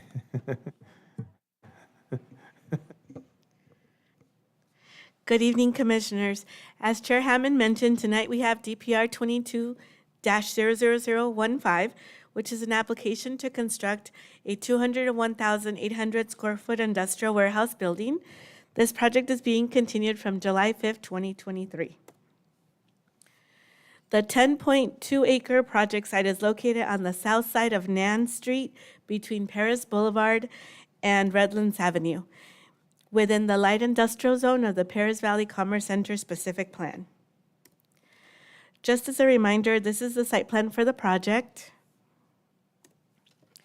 On July 5th, 2023, the Planning Commission considered Development Plan Review 22-0015 to construct a 201,800 square foot industrial warehouse building.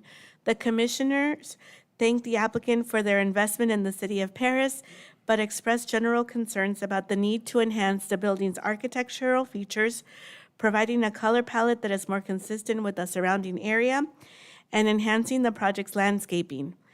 To address these concerns, the Planning Commission recommended that the applicant work with staff and suggested meeting with the ad hoc committee. The project was continued to today, August 16, 2023. As a reminder, this is one of the renderings for the project, which was presented before you on July 5th, 2023.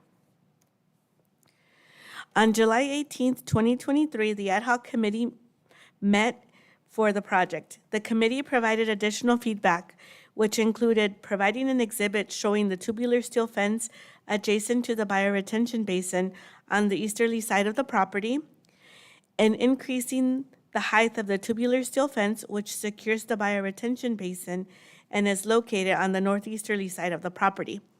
The height would be increased from 4 feet to 6 feet.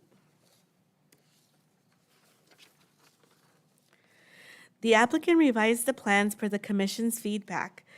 Here we see the revised building elevations, which have been revised with the following enhancements.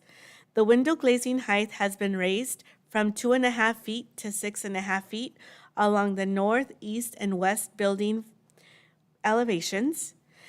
The north elevation facing Nance Street now has metal eyebrows above the windows at both corner towers and above the windows at the center of the building. raised parapets and cornices at both corner towers, additional wood siding panels at both corner towers, decorative wall scones, and vertical glass and recessed panels. Here we see the warmer building colors that are proposed for the building. And here we have a 3D night rendering, which this view showcases the northwest corner of the building, which is the view from Nan Street. As you can see, uplighting has been provided to enhance the project's landscaping and downlighting to enhance the building's architectural features. This is another 3D nighttime rendering showcasing the northeast corner of the building from Nan Street. And here we have the same corner, but this is a 3D daytime rendering. The revised landscape plan includes the following changes: replacing the African sumac tree with coast live oaks and carrotwood trees. Several trees have been upsized from 24-inch to 36-inch box. Landscaping has been enhanced along both building corners facing Nan Street. Uplighting has been provided, and the trees along the bioretention area at the east side of the site were relocated to Nan Street along the building frontage. This rendering demonstrates the line of sight from Nan Street, looking directly into the truck loading area. The changes here consist of the tubular steel fence adjacent to the bioretention basin, increase in height from 4 feet to 6 feet. A 14-foot high concrete tilt-up wall was added along the easterly side of the property to screen the truck loading area. And the truck access gate was increased from 8 feet to 10 feet and will contain an obscure perforated mesh to screen the loading area. With the changes to the project plan, staff recommends adoption of Resolution 2322, adopting the Mitigated Negative Declaration and Mitigation Monitoring and Reporting Program, and approving Development Plan Review 22-0015 based on the findings and subject to the conditions of approval. This concludes my presentation, and I am available for any questions you may have. Thank you. Thank you very much. 2 times the charm. Okay. Are there any questions or discussion? No, that's discussion. Questions for staff?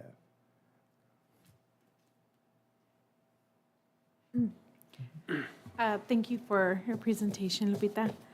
Can you, I'm not sure, July 5th was quite a while for me. Can you remind me if we discussed the guard shack? Do they have one? And how far in does it go? So the guard shack did not come up when we met. The proposed building is 201,800 square feet. This is their site plan. As you can see, the truck loading area is going to be on the easterly portion of the site. They do have stacking along their truck access, but a guard shack did not come up. How many? How many trucks? Yes.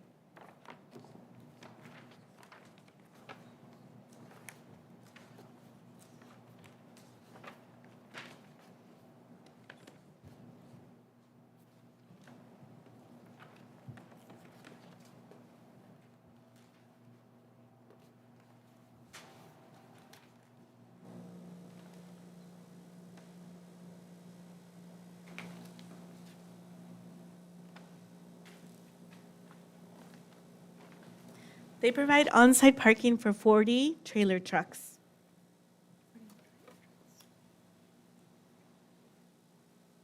Okay. I'm not sure if this question is for John or Kenneth.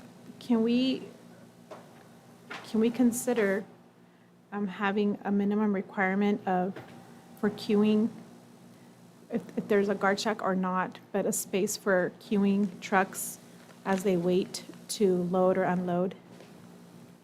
We probably didn't, you know what? I think we didn't talk about that much on this one because it's on Harley Knox, it's in the Harley Knox area. It's in the light industrial area. So that's probably why we didn't focus on that too much. I think I'm starting to remember, to look back. It is light industrial zone. Yeah. I think that's probably why we didn't focus on that too much. Yeah, and the guard shack, if it would be placed anywhere, would be Guard placed towards the gate, the setback, I Yeah. think 150, 170 feet back from the Nance Street. Right, okay. I think that's what happened. So we can definitely discuss that later. Thank you. To follow up, do you know, that reminded me, do you know what the distance is from the sidewalk to the gate? The I want to truck know how access many we gate? can queue, because that's how we technically can queue. Everybody else would be on the street, right?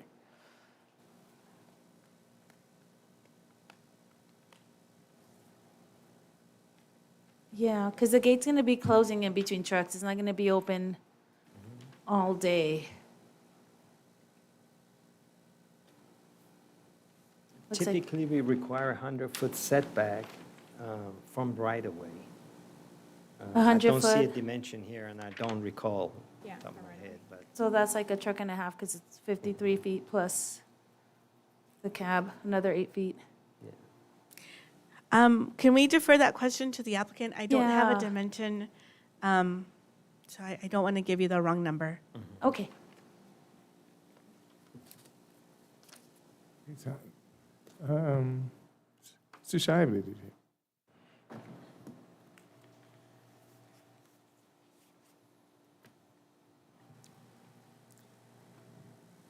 Lupita, I did have a question. Yeah. It slipped my mind. I'll remember in a second. You're too young for that, Jay. Older ones like me forget so.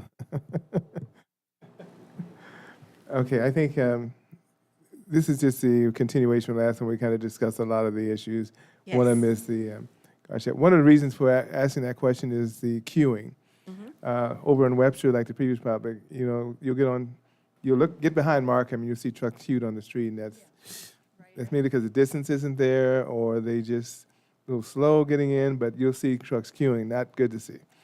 But fortunately, it's not really on Harley Knox, fortunately, because that's fast moving. You can't afford to.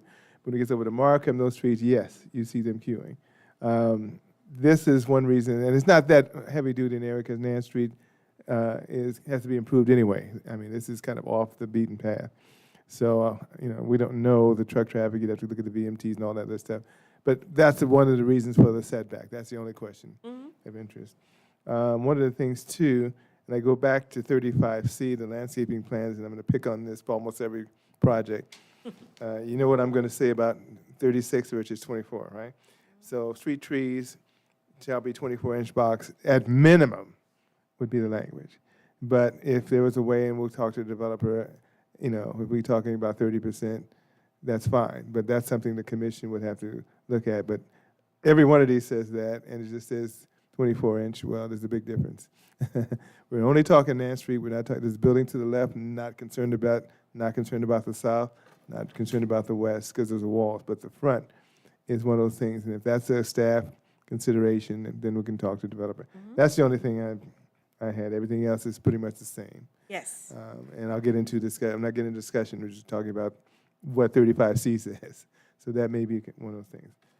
Okay. I'll try to give you enough time, so if you had. No, I think the applicant actually did what we requested in ad hoc meeting, Lupita, and that was around the water retention basin and the wrought iron fence or the steel steel picket fence around it, so I'm good.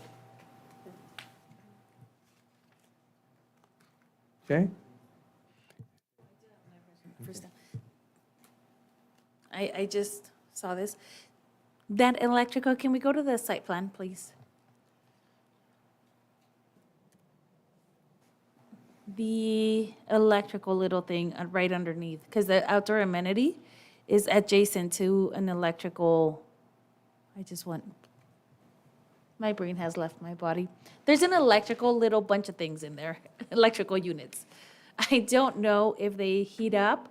I don't know, because if you have an outdoor amenity for staff and it's like, if you're by the air conditioning unit and you hear that buzzing and it's loud, I don't know what those electrical units are there. So I don't know if it's something we can relocate it, if that is the case, swapping it with other parking spaces, so it's a little bit further down or a little bit further up, just so that if there is an impact to the environment or sound because of those things.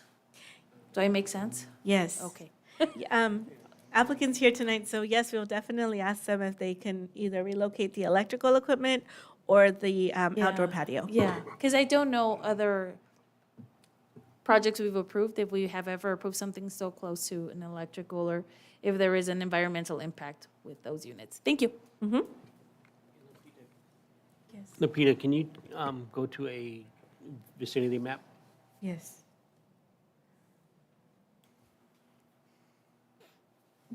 Okay, I'm good. Oh.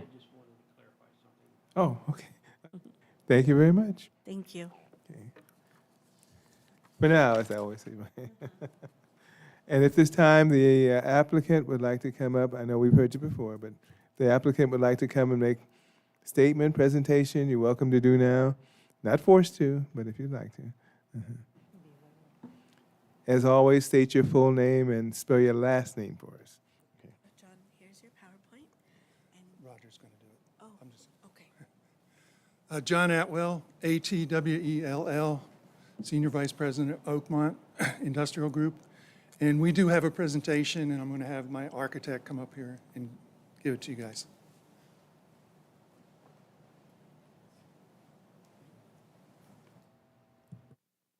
I think you know the drill, right? So. Use these arrows to move forward, to move back. I have the full-size plans here if you need them. Okay, Just want to speak into them. Good evening, Chair, Vice Chair, and Planning Commissioners. My name is Roger Deitos, D-E-I-T-O-S. I'm with GAA Architects. Now, thank you for pointing out some of the items and questions related to the project. Prior to the presentation, if I can address some of the questions that were posed by Commissioner Gomez and also Commissioner Hemes. For the guardhouse, currently, since this is a spec building, a guardhouse is not being proposed. If there is a user that would be requiring a guardhouse, that would be located adjacent to the gate. Currently, from a distance standpoint for queuing, we have 150 feet from the curb line to the gate location, which would allow a minimum of 2 larger size trucks, the wheelbase WB67s, to enter the site. In relation to queuing, there's the possibility, if it is a concern of trucking, because as part of the trucking access to the site, all trucks are coming from the east side, entering into the site, then they're exiting, making a right turn, exiting the site. So there's the possibility of having the gates in a open position. As Lupita pointed out, there are 40 truck trailers positions with a 24 count for dock positions. So, so that's one of the things. So there's quite a bit more truck trailer stalls based on the requirement of the zoning code and the development code to provide that. The electrical equipment that's being shown is transformer and a PME, so it's adjacent to the electrical room. Granted, there is the outdoor store or outdoor employee area that's there with a trellis. There is the possibility that we could flip the parking that's to the south of that to move it forward. So the adjacency is to have the transformer adjacent to the electrical room. That's the key. I believe there is provision for potentially battery storage if it comes down and it gets into the new code requirement of if you have over 5,000 square feet of air-conditioned space, there is a provision that you have to provide battery storage based on the new code for 2022. So let me start with the presentation. I wanted to thank the commissioners I was in part here as the first planning review, but there are comments that were made in regards to the original design. What I'm showing is kind of just a blow-up of the Lapita slide of the contextual location of the property. Vacant site right now, future warehouse building to the north that is being developed by Oakmont Industrial also. We do have two existing buildings, one to the east, one to the south, and then it's a vacant property to the west. The circulation for the site, as I discussed, for trucking, we have access for trucks on the east portion of the site, so everything is coming from the east, entering into the truck court. Trucks would exit, go to the east again. The driveway to the west would be for automotive and fire department access.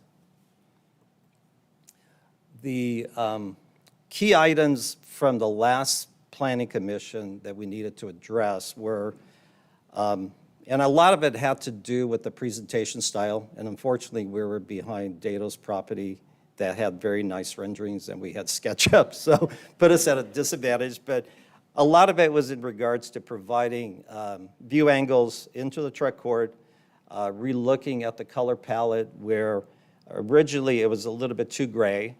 The coordination of the 3D models and the proposed landscaping, at least what was shown on the landscaping had to match what was on the renderings.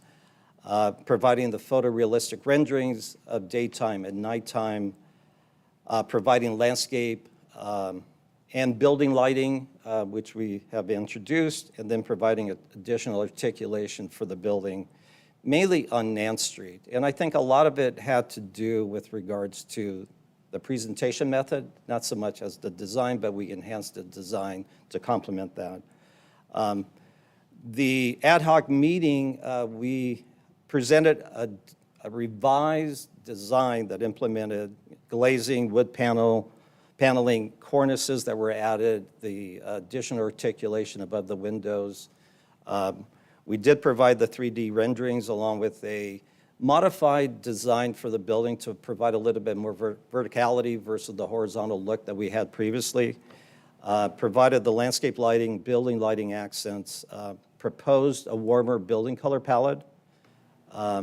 We did raise the truck fence into the truck yard, provided additional height for the screen wall within our property to previously we were looking at an existing condition of the wall that's adjacent to us that we're going to maintain, but we added an additional height to be able to screen the truck court. And we did upscale the tree sizes at the main entrance. Actually, it's from 36 to 48 inches. Those are at the entrance drives.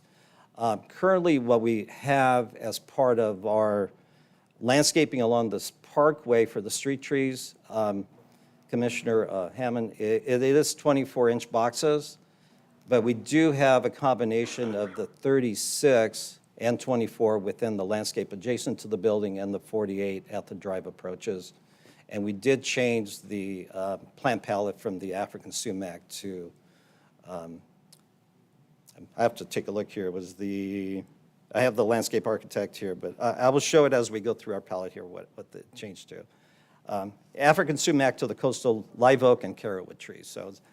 So we modified the landscape in regards to eliminating the trees that were in the bioretention area and did concentrate more of the trees toward the front portion of the site.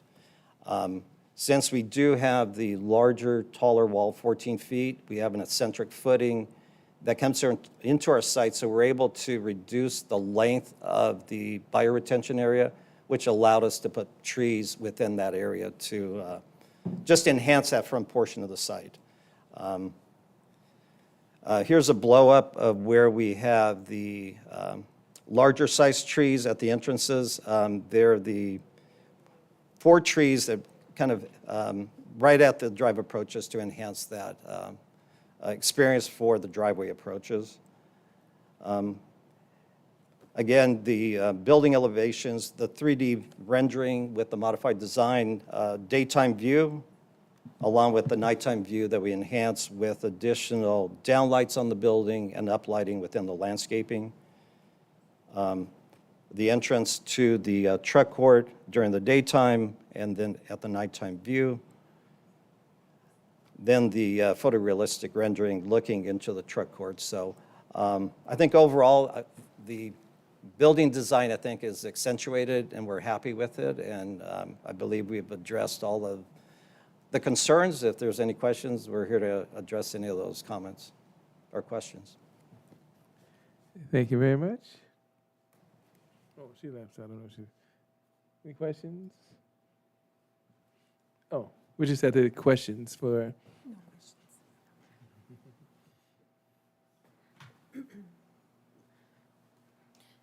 Can we go back to the site plan, please?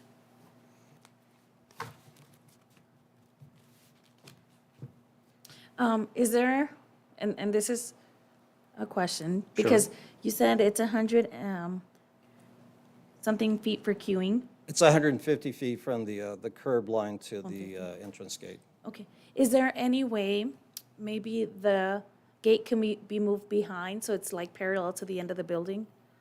Just to give it a little bit more distance? I don't know if it's possible. It's just a...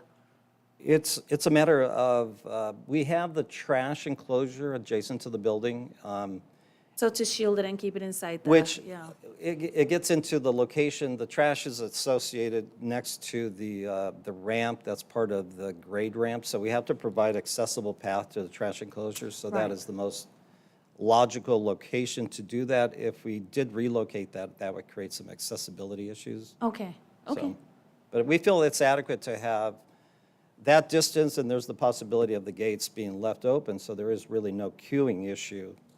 Because there's quite a bit more trailer spaces that trucks could wait to look for a loading dock. So it's almost a 2-to-1 ratio. So I don't foresee more than 2 trucks queuing in this area. If there's issues regarding the actual number of truck traffics, we have a representative from Dudek that can address any of the trucking circulation or the demands from a traffic count standpoint.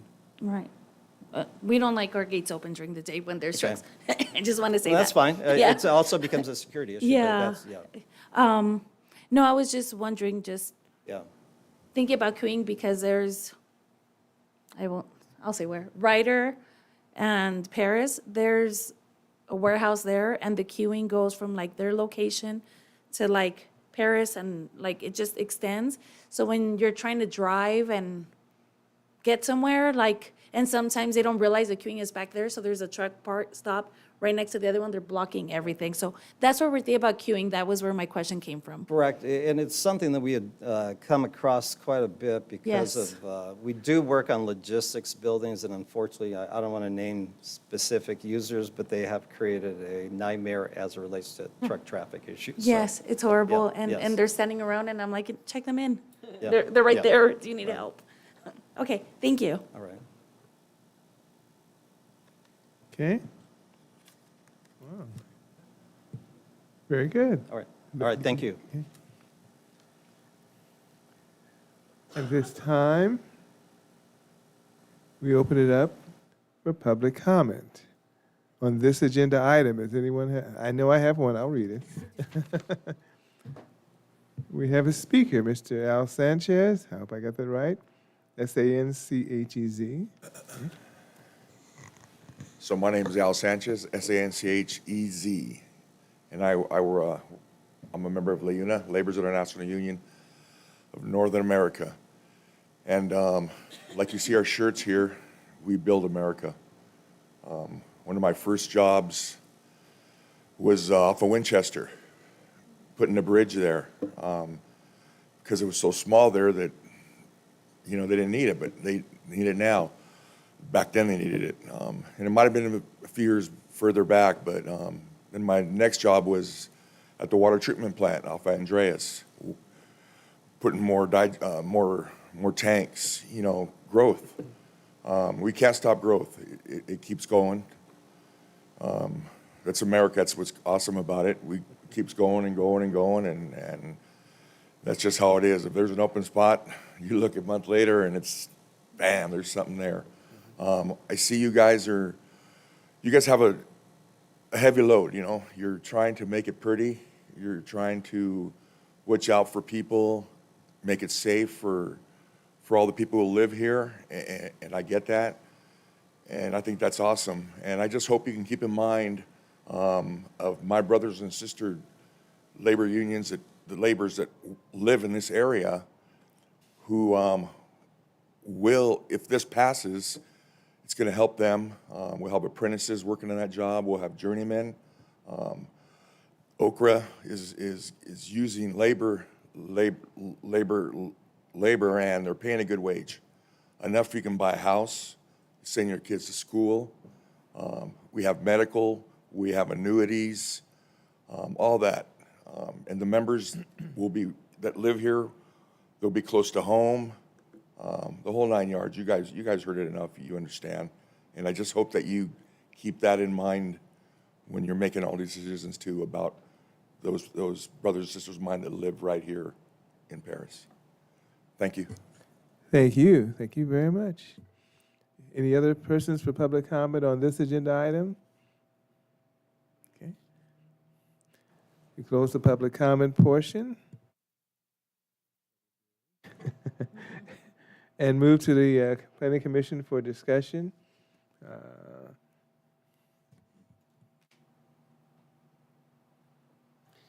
I want to appreciate the applicant for taking a few moments and going to ad hoc meeting and working with myself and Commissioner Jimenez to improve the design. I think you guys are probably happier as well as what your design has come up to. But again, it's a much better design, better materials that are being added to the building. I want to say, I think you added maybe 1,900 square feet to the building, because I thought it was 199.9 or something like that.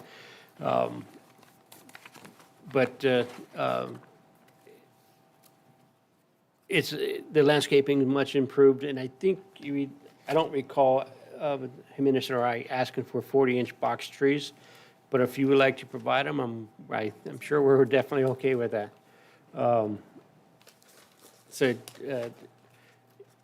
I would, I'm glad to see that it's much improved, and I look much happier to move forward with this project at this location.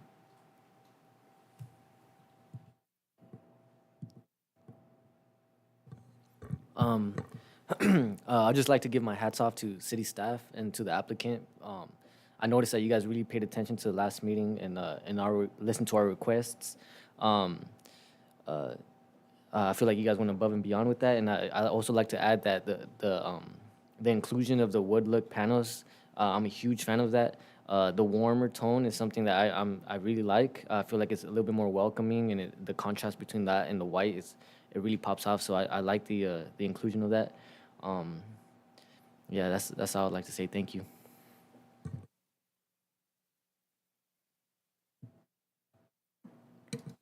Like to say a quick thank you to staff and to the applicant for working together with our ad hoc team as well. It's just, it comes to show that when there's a will to work with the city, there's always improvement and everyone's happy. Thank you. Yeah, I also want to thank the applicant. It was a very productive meeting. The landscape colors and the scheme and the way it works and those 48-inch trees, I mean, it makes a big difference. When you're driving by, you're going to be able to see the difference. So and the way the colors change through the season. I'm really excited about the landscape. The warmer colors. One thing I forgot to ask, and I'm sure it's there, I just didn't see it, was the little floor panels, the pretty, on the floor. I think we discussed during ad hoc that they were gonna be gray, I just don't remember, so that they match the building. The little, I don't know what they're called. The pavement prettifying things. They were gonna be gray, because they look kind of reddish there, but I think we had talked about making gray so it matched the building. And you're right, there wasn't a lot of major changes with the architecture, but I think the lighting and those little minor accents make such a huge difference. It almost looks like a brand-new building, even though it was just small little changes. Uplighting, landscaping, and the building at night.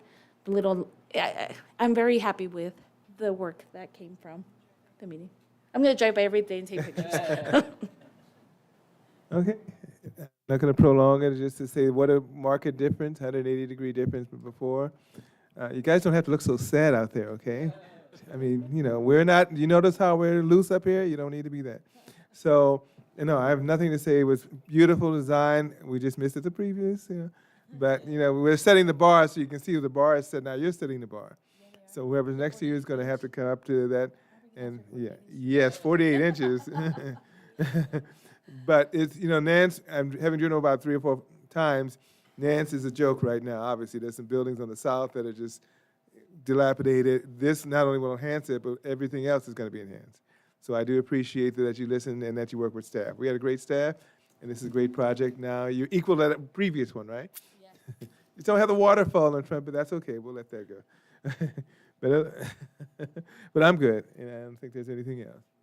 It's statue. No commission statues. Don't worry about that. Anyway, with that, we look for a motion on this. I don't think do we want to add the gray concrete, or is that just? It was in there. No, I think it's in there. Okay. I think it was in there. I remember seeing it. We're gonna wait for a better placement. No statues.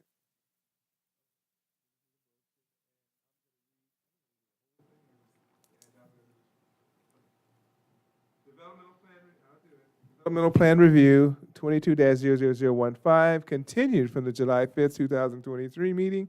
A proposal to construct a 201,800 square foot industrial warehouse building on 10.02 acres site located at 255 East Nance Street on the south side of Nance Street between Parrish Boulevard and Redlands Avenue within the light industrial zone in the Parrish Valley Commerce Center specific plan. Requested action, adopt resolution 23-22, adopting mitigating negative declaration number 2385 and the mitigation monitoring reporting program and approved department plan review 22-00015 to facilitate the construction of a 201,800 square foot industrial warehouse building based on the findings and subject to conditions of approval. And I don't think we had anything other than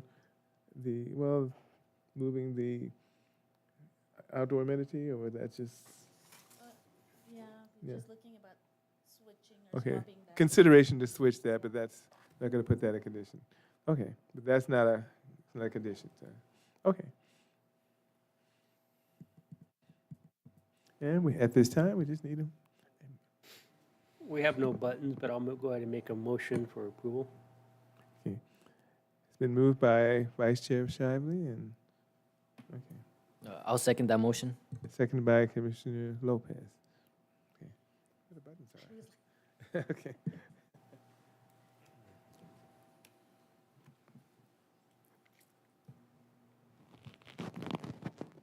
Commissioner Jimenez, Yes? Commissioner Gomez, Yes. Commissioner Lopez, Yes. Vice Chair Shively, Yes. Chairman Hammond. Yes. With a vote of 5-0, this motion is approved. Thank you very much. And we quickly move on to item 7C. Thank you very much, Lapita. 6C. You're not going to do it again, right? No. Okay. Okay. You get a break. Okay. Development Plan Review 22-00012. A proposal construction 83,910 square foot industrial building on 4.75 acres. The project site is located along the west side of Wilson Avenue between Ryder Street and Placentia Avenue in the light industrial zone of the Paris Valley Commerce Center specific plan. Applicant Christine Saunders of Christine Saunders and Associates requested action, adopt resolution number 23-26, adopting mitigated negative declaration number 2390, and a mitigation monitoring and reporting program, and approved development plan review 22-00012 to allow construction of an 83,910 square foot industrial building based on the findings and subject to conditions of approval. And we have Mr. Alfred Garcia. Thank you, Chairman, for that introduction. Good evening, members of the Planning Commission. I'm your Associate Planner, Alfredo Garcia. I am sorry. Oh. I'm sorry. Oh. That's what happens when it gets late. Is there any ex parte communication or any site visits at the time? This is Commissioner Jimenez. I drove by the site. Okay. I drive by the site regularly. I visit the site. Okay. I'm sure I've driven by it. Yes, a few times, even today. I think I did today too. Okay.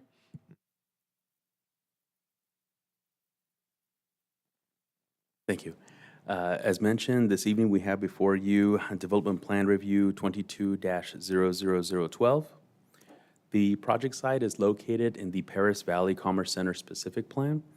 It's situated west along Wilson Avenue, just north of Placencia Avenue and south of Ryder Street, currently with a light industrial land use designation. And it's also surrounded by other light industrial land use designations, as you could see in the exhibit in the color purple. To the north and to the south are currently vacant parcels. To the east, we have the approved Wilson 1 industrial building. And to the west, we have the recently approved Redlands industrial building, as well as a single-family, non-conforming single-family residential structure that's being used as a commercial business. This image is a view south along Wilson Avenue of the project site.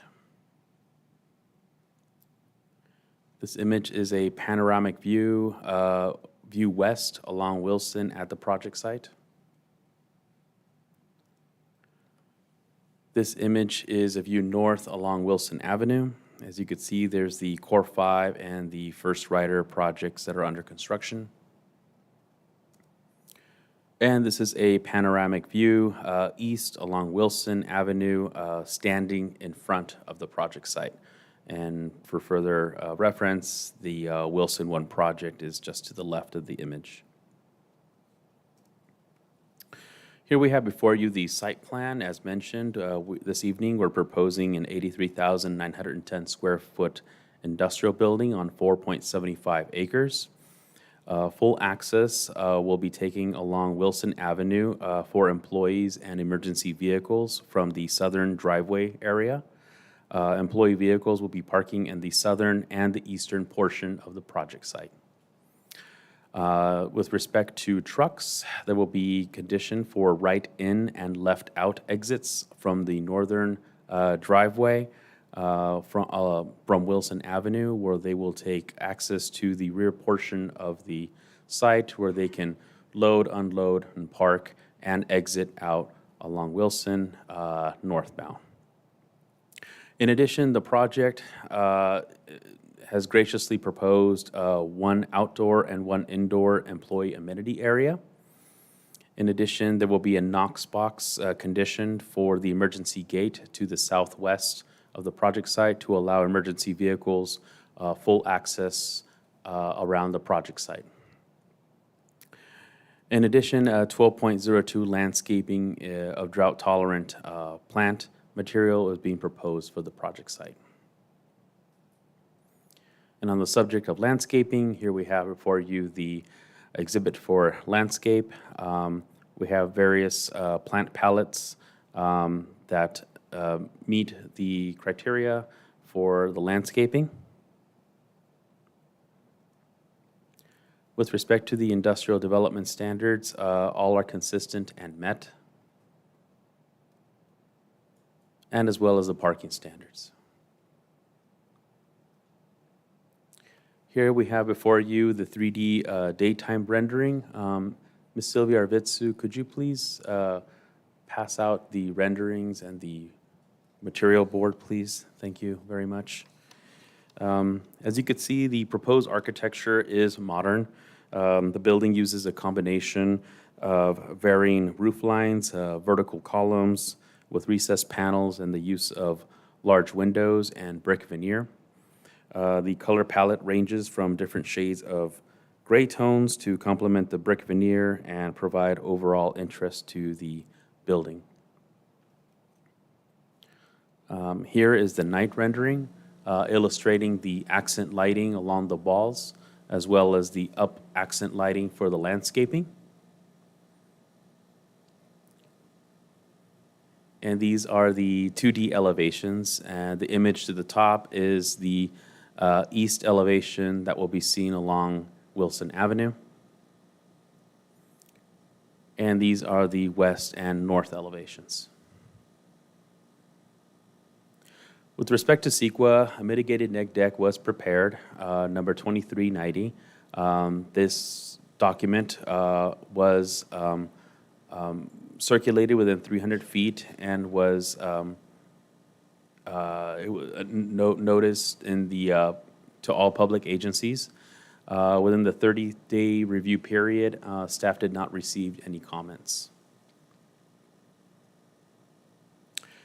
With that, staff's recommendation this evening is for the Planning Commission to adopt PC Resolution 23-26, adopting mitigated neg deck 2390, and approving DPR 22-00012, based on the findings and subject to the conditions of approval stated in the staff report. And that concludes my presentation, and I'm available if any commissioners have any comments. In addition, the applicant representative, Ms. Christine Saunders, and her development team are here this evening to provide any further information the commission may need. Thank you. Thank you, sir. Appreciate the presentation. Any questions for staff? Thank you, Alfredo, for the presentation. Thank you, Mr. Lopez. My first question is in regards to the Wilson Avenue. I know as it stands right now, it's in pretty bad condition. Do you know if this the applicant is going to include repaving at least the front portion of Wilson Avenue? Commissioner Lopez, we actually conditioned the project to take out the existing pavement and replace the whole width, curb to curb. And actually, the projects to the north, they're conditioned the same. So eventually, we're going to have some roadway that is going to withstand truck traffic all the way up to Redlands. Awesome. Thank you so much. One more question. So considering there's residences on the south of the project and a park as well, I'm assuming there's going to be a lot of pedestrian walking in that area. Did the applicant consider having a buffer in between the sidewalk and the street for this particular project? Or would it be possible? Would it be feasible? Is there enough spacing for that? No, this is, although this is a truck area, the street is designed for, I believe, 60 feet on Wilson Avenue, so there's limited buffer on Wilson Avenue. Yeah, my question is in regards to the sidewalk, though. It's because right now, I think as it stands right now, the sidewalk is directly next to the street. I just want to have maybe like landscaping buffer, maybe like 2 to 3 feet. We can ask the applicant. I believe outside they do have sidewalk and then landscaping, but we can, let me verify that before I confirm. Give me 1 second. Do you have a rendering of the outside on the east toward Wilson? Okay. Yeah, it doesn't look like there's trees there, but Lopez, it's not. Are you indicating that the sidewalk be not at curb? Yes, correct. You want the buffer? Yes. landscape. Parkway, we used to call it. Yeah.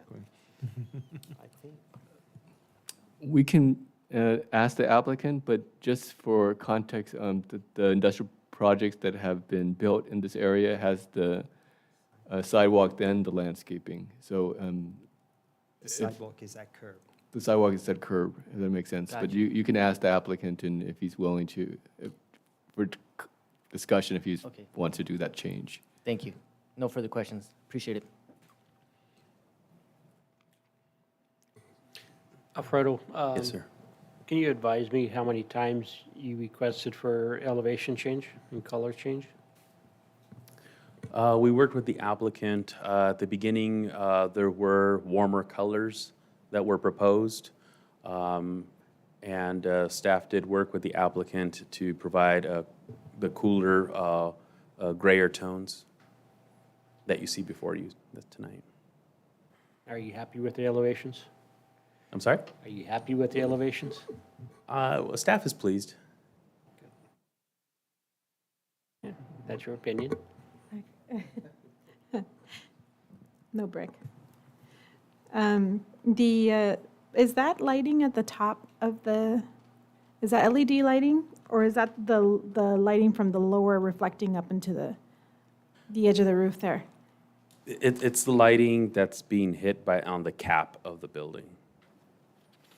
Okay, so it's the The up accent lighting, yeah, correct. Okay, so is that really the effect that it's gonna take once it's on? I mean, I'm thinking yes, but I'm not sure, because if it does look like that, I can understand why the building the color is, there's not much to the colors, you know what I mean? There's not much difference. It's like the same palette, basically, is that the word I'm looking for? Yeah. Okay. Staff can work with the developer, with the applicant representative in proposing an alternative Do you remember? warmer color? Do you Is that remember what we're looking for? Do you remember what colors they had initially? It was more of a tan color, A if you will. tan? Okay. Can we propose woodworking, the one on Wilson and Ryder on the northern side, that has really nice color scheme? Yeah, this Okay. color scheme is very monotone. Yeah, it's definitely gonna stand out on that street, right? Are you referring to the Ryder, a corner of Redlands and Ryder? Ryder and Wilson on the north side. Okay. Alfredo, I think you had a picture of the street view that kind of show what's in the area. And Yeah, but so those have some brownish, tannish colors that I don't remember approving, so they don't look as nice as the one across on the north side. Don't look at me. Yeah, no, it wasn't us. Yeah, that one. I think it's that one up there that, because some of the ones that are developing, I thought we assumed when they brought in the renderings that the brick was going to be more of a grayish color. And it's like a really soft tan and looks kind of, it doesn't match the one on the northern side that we had requested that it matched. Okay. I was gonna say, ask Lupita. She has these really nice renderings. She'll show you. But I know I had a question before I got all sidetracked here. Regards. Can we go to the landscape? Yeah.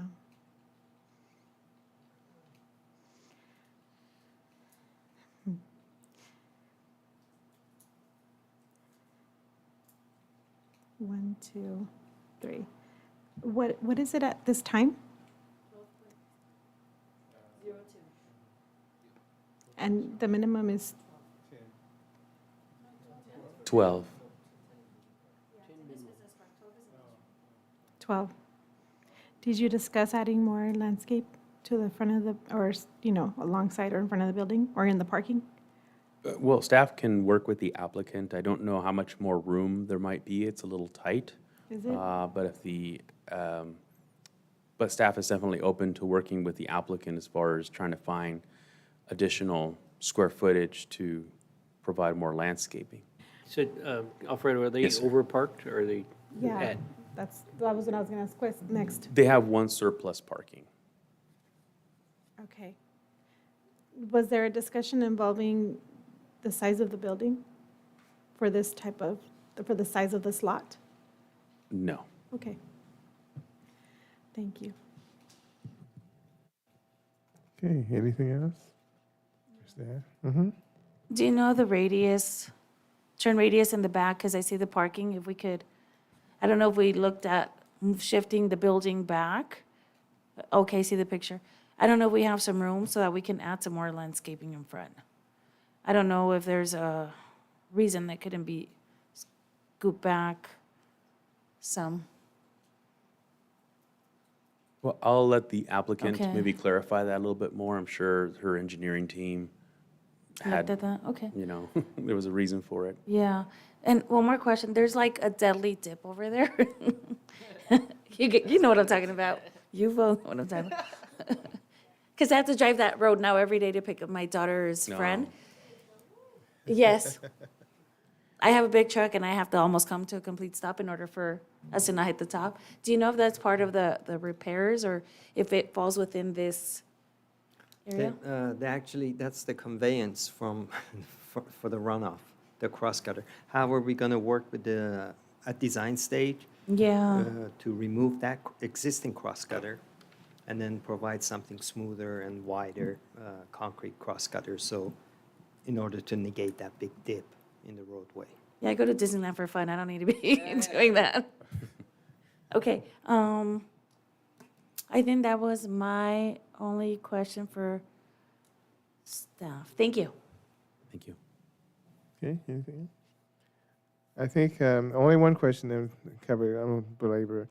You mentioned a crash gate, Yes. and we need to probably change that, crash gate, because we don't want to say it's a crash gate. Okay, I think separation it's a knock gate. box, yes, knock box, because, well, I'm going to drive it and crash into it. Yeah, so Knox box, yeah. And here it says crash, so we don't want it in the writing that it says crash gate, so that's a minor one. That was We'll a- change the verbiage yeah. to say Yeah. separation gate Yeah. or something to that effect. Okay. I think we're good. I'm good. I think, and in the 24 to 36 inch, I think that's the same statement that's made in all of them. But that's only, we're only really talking about Wilson. And that's only if it's a possibility. Now, last question for the engineer. Is this going to a line 12 or is there's no basin? So where does the drainage go in terms of pipe? There'll be an ultimate drainage system installed when the development occurs across the street. For now, this development, it will be draining into the adjacent site, so they have to get a drainage easement from the property to the east. And then when that project develops, there'll be a system actually conveying the runoff pretty much all the way to Paris Valley Channel. Okay. In other words, there's no detention basin. We're just going into pipes, lines. No, actually, they would have a basin. It'd be chambers, I believe, to treat the runoff and contain it. Then on the east side here, on Wilson? the On west Wilson, side, are we looking on at the, the? on the project side? Okay, you know where on the project side? It doesn't show it on the Oh, site oh, plan, okay. but they'll have chambers Okay. for retention and treatment prior to discharge. Okay, connecting to the property, future And property. correct. And then the overflow will be to the property to the east. Okay. Okay. One last question. It's for John. No.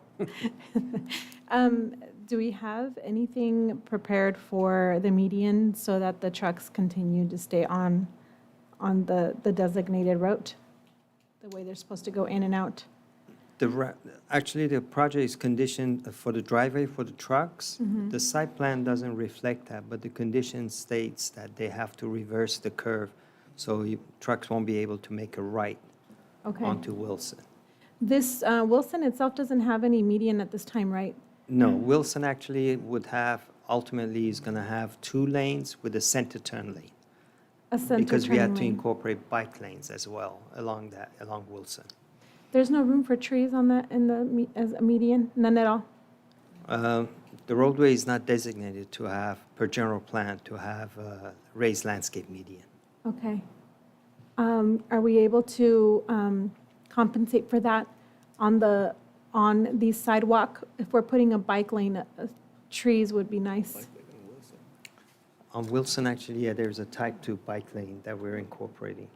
Yeah, it's typically, I think with the striping, it's a 6-foot wide or 4 foot, is it? Or something, about 4 to 6 foot wide bike lane, type 2 bike lane. So I'm not sure if the previously approved warehouses have that requirement, but I think we should implement it at some point, because The- if we're going to have a bike lane, some Yeah, we kind of have- shade. Yeah, actually, we have the active transportation plan, I believe, and that indicates bike lane on Wilson. That's why we had to actually change the striping and the lane configuration on Wilson to accommodate bike lanes. And I think we had requested that buffer before, but we were told that because the sidewalk was already built, that was one of the reasons that we couldn't request it when we developed the ones to the north. Okay. Because I remember Commissioner Lopez bringing that up with those as well, and we were told it was because of the sidewalk already being built all the way through. I guess for this one, we have an opportunity then. I'm sorry, We have an opportunity for this one here, to, to put in at least some kind of shade trees on the sidewalk. Because there's if- no, if there's no that's the- sidewalk at Yeah, this if time. that's the commission's direction, so that would mean that we would have to have a minimum 4 foot behind curb and then the sidewalk for planter. And I've the seen people parkway. walking, because now that I go down that road every day, I do see walkers in the morning from the houses coming up and down. Yeah, okay, thank you. We'll Okay. consider that. Okay, so Parkway or whatever that term is. But really the sidewalks, there you're talking about trees behind or a buffer between the sidewalk, which may not be. It's a local street, right, with 66? It's a 66, So it really correct. kind of really So- makes it difficult to. Yeah, again, if that's the commission's direction, we can have the curb and gutter, minimum 4 feet for planter, Yeah. and then the sidewalk. Just the, even if it's just the planter, right, to have the tree. It would have trees, but it would be on the west side of the sidewalk. Okay, It would still have planter. yes, okay, I see. Okay. Yeah, that's, I used to ride bikes over there, can't do it recently. So. That's it for me. I think the only thing I'm looking at the rendering is that gray stone thing, which is kind of plain. And next to it is the darker one. I'm not sure why we have the two tones there. I'm not an architect. But this is kind of really plain, guys. We just got through with a wood rendering, which is better than anything I've seen. So that gray thing, that just me, it just kind of stands out as like something I would do as an amateur. Something that the gray next to it is not matching this part. So if that's something to consider, we can always ask the developer. But that's the only thing I would look at, is that it's tone. It's just, if you're going to have uplighting, you want uplighting against a darker tone. You don't want uplighting on light. So. But anyway, I'm done. And if you're through with him, through with him. Okay, thank you, sir. Thank you. Stick around. At this time, and I'm sure they do, the applicant would like to come forward. And we do appreciate your patience. We've been sitting there a while.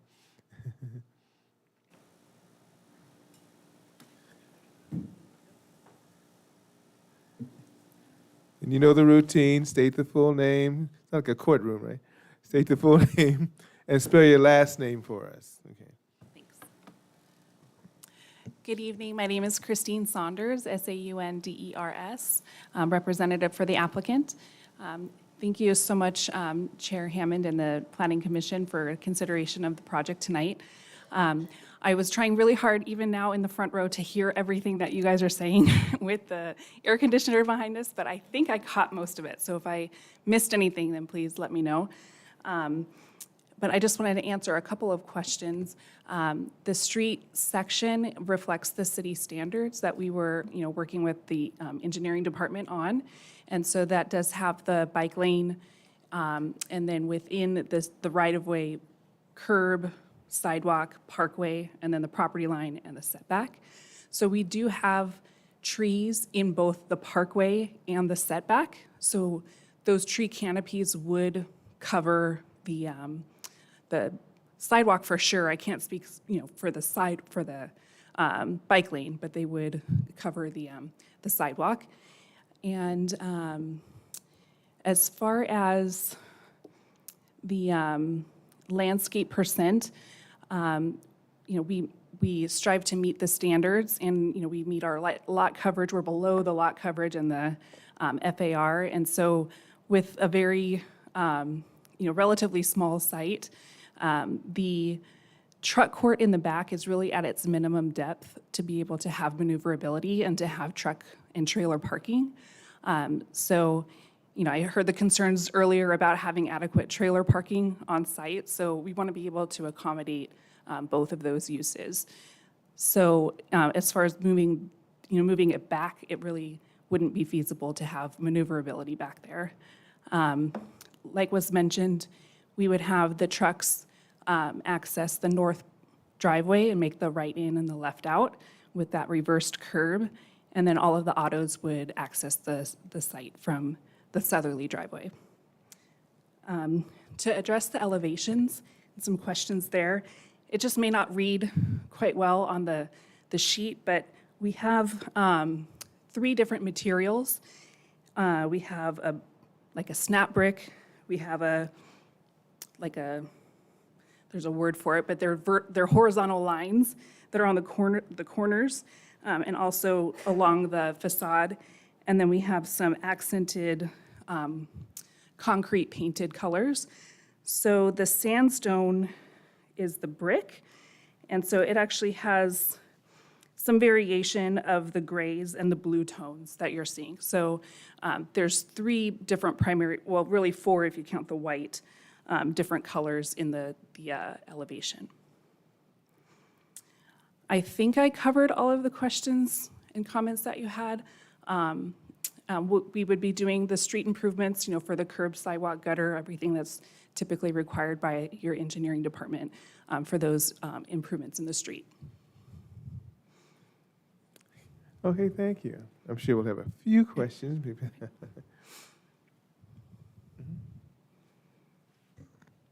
So are you open to making changes to the sidewalk by doing the curb, landscape, and then sidewalk?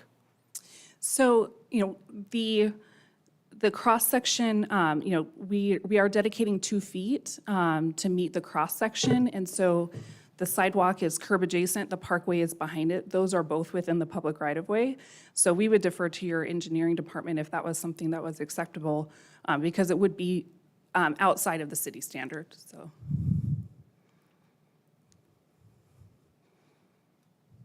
Do we have a drawing that shows any of the current sidewalk? I don't know if you have the grading plan on this. I think the cross-section is shown on the conceptual grading plan for the roadway. But as mentioned, all the other developments on Wilson, the sidewalk is at curb. So, the preference was to keep consistency. But if that's council, commission's direction, then we'll have to transition the sidewalk. So it would kind of look like meandering at the north end. Do we have an idea of how much of it is already approved? I think it was in the PowerPoint, huh? Yeah, can you, To show. Fredo, can you bring back, yes. Oh. Core 5, is that up to Ryder? Yes, that is. So directly north, there's no plans currently? Correct. Directly north, yeah. No, there isn't. You're right. So we still have 3/4 of the way. Yeah, my biggest concern is just safety for the pedestrians in that area, just so that they're not directly on the street. We'll have the agree. bike lane as well. There's a bike Also, lane. the bike lane's considered a buffer? Well, No, no, not not really, necessarily, because- no. Okay. In the active transportation plan, there's a class 1 on Redlands, which is a parallel street. So the projects that are being constructed on Redlands will be implementing class 1s, which will be wider pedestrian experience. Yeah, but I see people walking here every morning. Even through the construction, I've seen a couple. But again, that can be incorporated. So what we'll have, but we would need 4-foot minimum from the curb to the sidewalk. And I think that that's already accounted for in the public right-of-way. Yes. And so it would just So be a we'll be matter. shifting. Yeah, of swapping that. Correct. Okay. I think they can, Implemented if that's your direction. oh, okay. I have a question. Thank you for the information. Really appreciate it. Is there already a tenant in mind for this? This is a speculative build, is my understanding, a single tenant. The reason for my question is because it seems like such a tight space. So it feels like there's an attempt to put a larger building on a smaller property, and that's why there's no room for additional landscape. That's why there's only one additional stall, and it's kind of, it feels like we're trying to put too much. So I'm not sure if there would be, if you would consider changing the size of that building, because it looks like it would actually be overwhelming for the trucks. And just to help understand, I have another question to follow Okay. with that. Because it is a spec building, do you have plans for a guard shack? So to answer the first question, the site was designed to the city's standards as far as site coverage, FAR, landscape. So it meets all of those requirements. For the minimum? And parking and everything, yes. Okay. And one thing to mention is that one parking stall will become landscape. That was part of the staff report, is that just with the angle of the gate, that will become a landscape area. So it will increase a little bit with parking, being changed to landscape. As far as the gate, there's 300 feet from the curb to the gate, and we are anticipating about 3 inbound trucks an hour and 3 outbound trucks an hour. So it's a very minimal, trip generation and truck traffic. There's no intention to have a guard shack at this point, no. So, thank you for your answer. So everything in your answer just confirmed that it's being built for the bare minimum, okay? And so we're trying to avoid that. We're trying to make sure, if you'd consider that this is a light industrial area and there are much bigger warehouses surrounding you, the space is very small, right? This particular piece of land. And so that is why we're considering that. I think we would recommend that you meet with either ad hoc or with staff to consider the size of the building. A good example of how it works for the city when we have these types of these sizes is the building on the corner of Paris Boulevard and Ryder on the north side. That's also a reduced space of land, and what that developer did was break it up into 3 smaller buildings. And they're also, it's light industrial, and they're also a warehouse, but they look business park. However, they fit that size, and it doesn't look like it's in the middle of, these giants on the side. And it feels, just by looking at it, you can see that it feels like there's a flow for traffic for the trailers in that area. So that's just an example of what may work for this particular size of land. So if that's a consideration to be taken, I'm not sure what my fellow commissioners may want to say after and what they may want to suggest as well.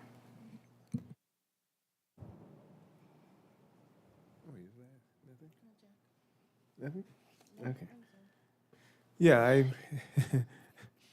appreciate the presentation and the knowledge. I think I don't really, I'm looking at, the only concern, and that's really easy for you guys, is the differences in the texture in the stone versus that. And if there was some way to either match or make the design a little better than that, that would be my only suggestion. Just plain, it looks like just plain white stone there, and I don't know of any place like that in the city. But I'm talking about I didn't quite hear which Okay, part I'm you're sorry. referring to. I'm trying to show it from here. This white stone, the square stones here as opposed to what's next to is gray, dark gray. Uh-huh. Can we at least match it? A consideration. Match the color or Yeah, the, type the and the texture? type and the texture.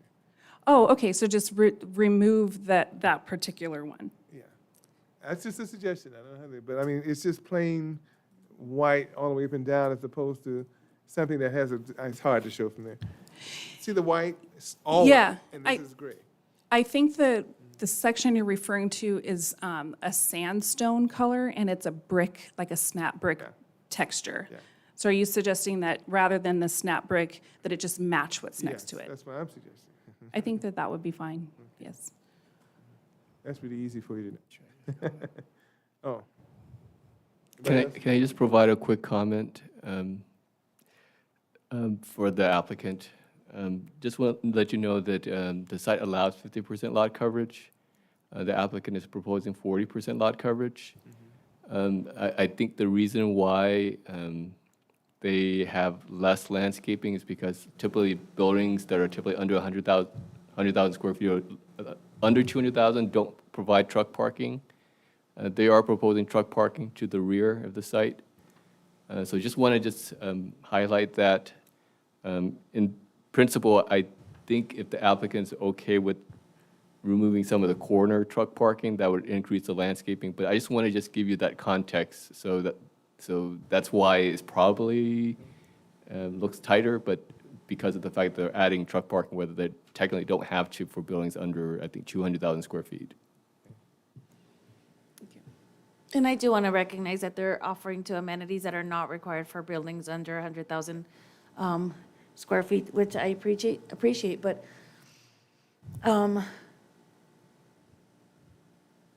conflicted because I feel like staff has gone back and forth with the elevations and the colors, and I don't know if there's been a consensus, but I really want to encourage you to look at the one on Ryder and Wilson, but on the northern side.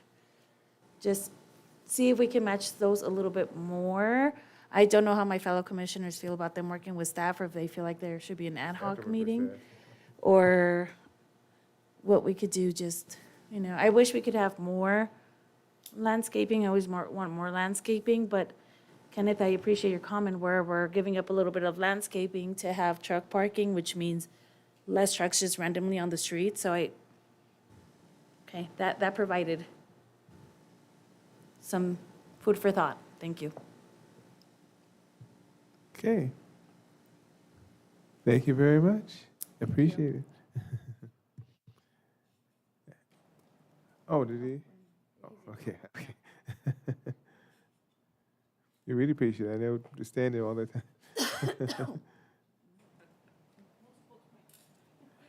At this time, we move to public comment. If there's anyone in the public that would like to speak on this agenda item, and a couple of city employees that want to speak on this agenda item, they're welcome to come to the dais at this time. Rostrum, whatever we call it. Rostrum? Okay.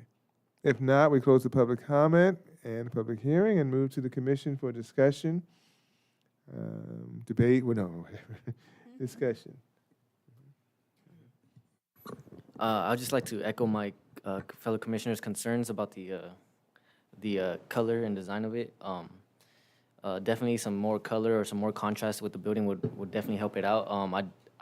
I personally would recommend warmer tones, but I'm definitely open for discussion on that.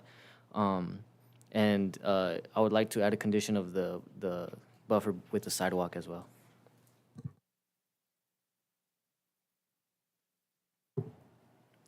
So, I guess I inherited all the elevations in front of me. Maybe that's what the commissioners, fellow commissioners trying to tell me or something. Help.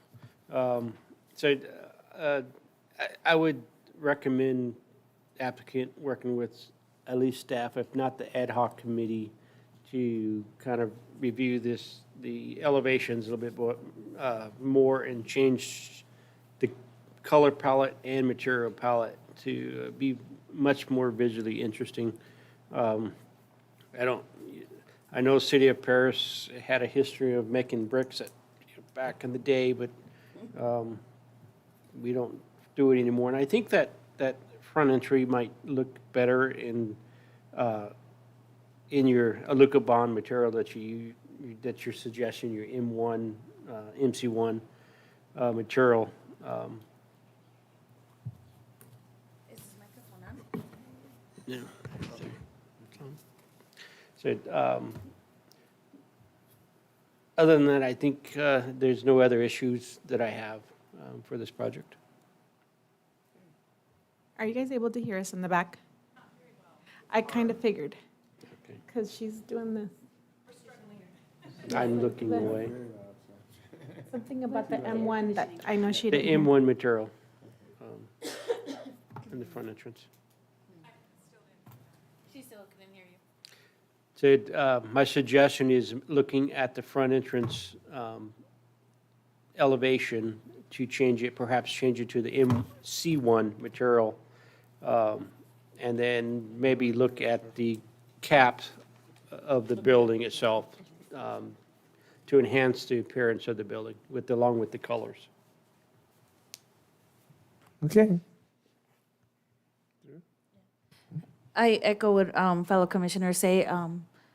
Also adding, I saw that there was uplighting on the landscaping. I saw that as conditions for approval. I thought I saw downlighting as well on the building. We've been incorporating some of that, especially in that track, just to, number one, make the building a lot more visually appealing. Number two, for safety, especially if we're going to have a bike route there, just thinking about making your building stand out and keeping the community safe.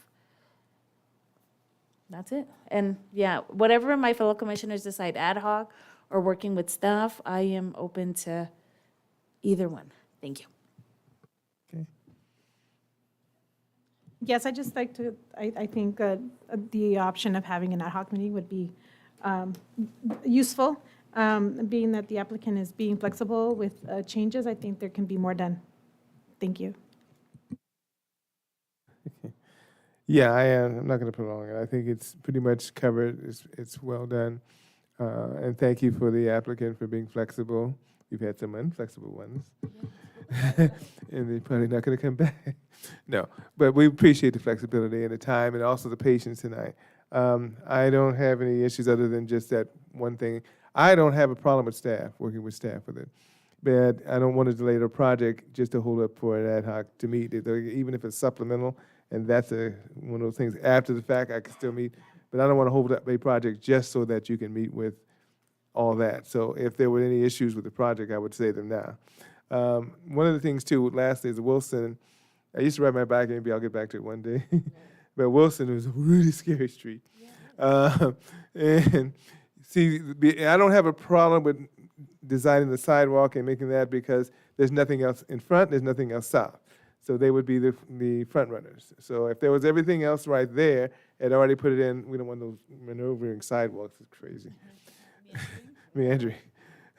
But, I mean, if that's an issue, then the next one's going to have to do it. The next one is the linear thing. So I don't have a problem with being consistent with the other ones. That area is I don't even have a problem with the size because it's a spec building, and we don't even know who's going to be in there. So the issue of this area has pretty much been settled probably 15 years ago when they said this is going to be this zoning. It's not going to change. And a lot of it has to do with the airport, of course. So it's now it's design, it's architecture, it's landscaping, those type of things. So if there's a way to increase the landscaping without going out of your way, I don't have a problem. That's, again, a staff thing. I'm not going to get into that. My main thing is the basic tones of this thing are done, and I don't really have an issue other than that. I think it's just 83,000 as far as where it is. We're going to see probably more of these that are going to be similar in size.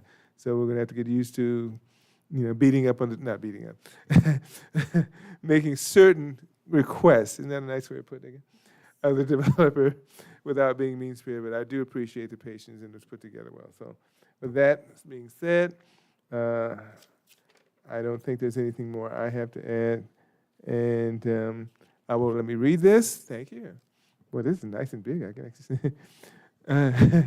Yeah, but then I go to this one. I don't know how he does it. Yeah. Development Plan Review 22-00. The reason I read this is for the record, official. That's why I have to do this. 22-00012, a proposal to construct an 83,910 square foot industrial building on 4.75 acres. The project site is located along the west side of Wilson Avenue between Ryder Street and Placentia Avenue in the light industrial zone of the Paris Valley Commerce Center specific plan. Adopt resolution 23-26, adopting mitigated negative declaration number 2390, and the mitigation monitoring and reporting program, and approved development plan review 22-00012 to allow construction of an 83,910 square foot industrial building based on the findings and subject to conditions of approval.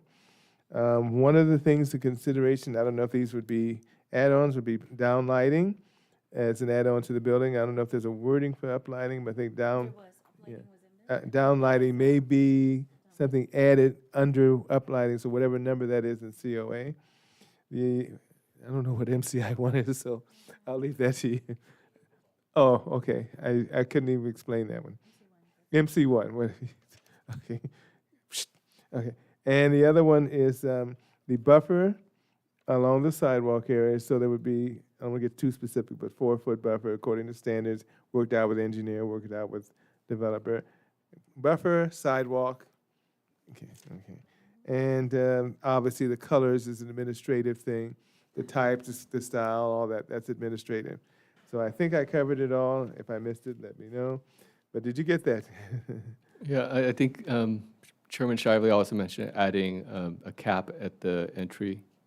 Did you, I thought I heard you say that. Do you want to? It was to review the caps at the corners and the higher elevations, instead of a flat cap. Okay. Okay. Got all those? Okay. All right. Downlighting is there, okay, okay. So we do have downlighting there. Yeah. I just didn't see any on the building. Okay. Okay, with that, you can get a motion. Everybody's still awake, right? Okay. Or it's just cool in here, nobody wants to leave. That's what it is, okay. Okay. I'll make a motion. Okay, moved by Commissioner Lopez.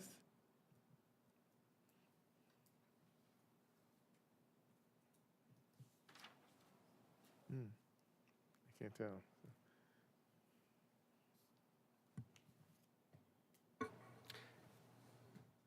I'll second the motion. Seconded by Vice Chair Shively, okay. Shively, Vice Chair Shively. Second. To approve this. No, just a motion. Motion to approve. Yes. Motion to approve, sorry. And we said Yeah.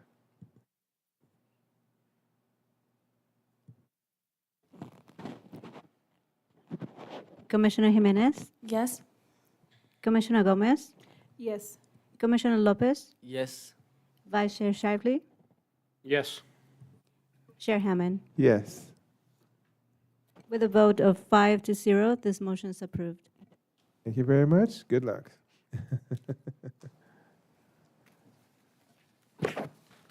We move on quickly to business items. Item 7, I don't believe there's any. Let me know if there is.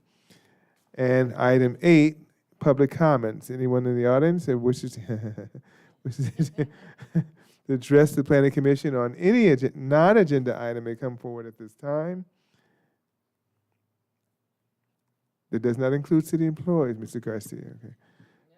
Okay. So we close the public comment and move on to commission members' announcements and/or reports. I just want to say thank you to city staff. Thank you for everyone that came out tonight to the meeting, and thank you to everyone that's watching at home. Without falling asleep. No, it was a very productive meeting today. I've been gone for the last 2 meetings. I was sick, and then I already had a pre-planned outing. I'm glad to be back, and these are definitely challenging, sometimes very challenging, but it's also satisfying to know that we're here to advocate for our city and our residents. And I think that we're continuing to send a clear message when it's possible. So thank you to everybody and the hard work that's being done. We appreciate it. I really want to thank the staff for always being so proactive, listening to what we say. And, we had requested where the business operators would have signage for the truck drivers. Like, there's so many things that have been added now to the conditions of approval where we don't even have to ask for them, the reversal of curves. Like, all those small details have been added, and they really make a difference and make things run a lot smoother. So thank you, staff. We appreciate it. For all the families and students going back to school that went back to school last week and the week before that, we shouldn't be tired yet. It's the beginning of the school year. But I'm hoping everybody has an amazing school year.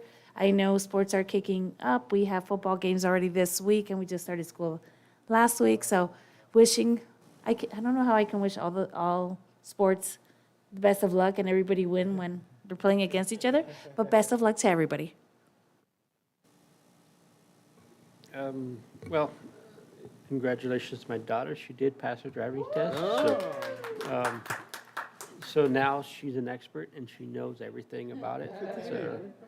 And then I'm surprised Commissioner Lopez didn't have to mention this about the movie in the park on Friday. So I'm just going to do it for him, and that's it. I thank staff. I thank our interpreter in there. He's wide awake in there. Appreciate it. We forget that there's a person in that room. And the IT people, they're wonderful. Probably want to kill us now, but they're wonderful. That machine looks like something out of a 2001 Space Oddity. But I especially want to thank Sylvia, because she pays me to say no. But I especially thank Sylvia and staff. We work well with staff. You guys are really receptive. And we say sometimes they're going to agree with us, some people out there, and when that's not the purpose of being up here. You have to make a decision. Sometimes it's quasi-judicial, sometimes, we're just sitting here and we're given that, we're going to make some decisions that some we're not going to like, and we're going to make some decisions people like. But that's part of being on a commission, and you send it up the chain. So we appreciate that too, and where do you think you're going? But I think I will leave it over to our director. I think two good things for me. I had back-to-back 2 weeks of baby showers for my daughter. And, the in-laws had to do it, and then we had to do it. I said, come on, you're killing me here. Won't say how much money I spent on one of them. But I'll need a loan from the bank. But it's really been an interesting month. I mean, back-to-back, So she's probably be next month due, so that's my first. So hopefully, with everything else going on, yes. It's really been good, and we've had a great time. The In-N-Out is coming along, guys, and they work diligently. I know because I drive by there all the time. They're working diligently, and they'll probably be done by the end of this year. I'm assuming November, December. And I don't care what they say, they're not announcing it. Everyone's going to know what's going on, opening up. So let's stop kidding ourselves. I leave it to the director. And we miss our director, planning director. To our, okay, vacation. We'll get vacation. To Mr. Kenneth. Good evening, Chairman Hammond and members of the Planning Commission. I had to give our planning manager the day off. She's actually graduating today from a master's degree. Yeah, so her graduation ceremony was today, so she got the day off for that. But I won't give her another vacation for another year. But as you know, we're busy, so we will have a planning commission again for the first meeting in September, which would be September 6th. With that said, I don't have no further feedback for this evening. Thank you very much, and thank you for our engineer. We keep you awake tonight. I know John is it's always a pleasant man, and our attorney didn't have to jump on me too much tonight, but we had a good time. Thank you, guys, too. Thank you too much, and we say adjournment, and as always, you don't have to give a name. Anyone can be put down. So we're just adjournment, commissioner, whatever. And thank you. We'll see you. Stay cool, because I hate leaving this air conditioning. But I know. September the 6th.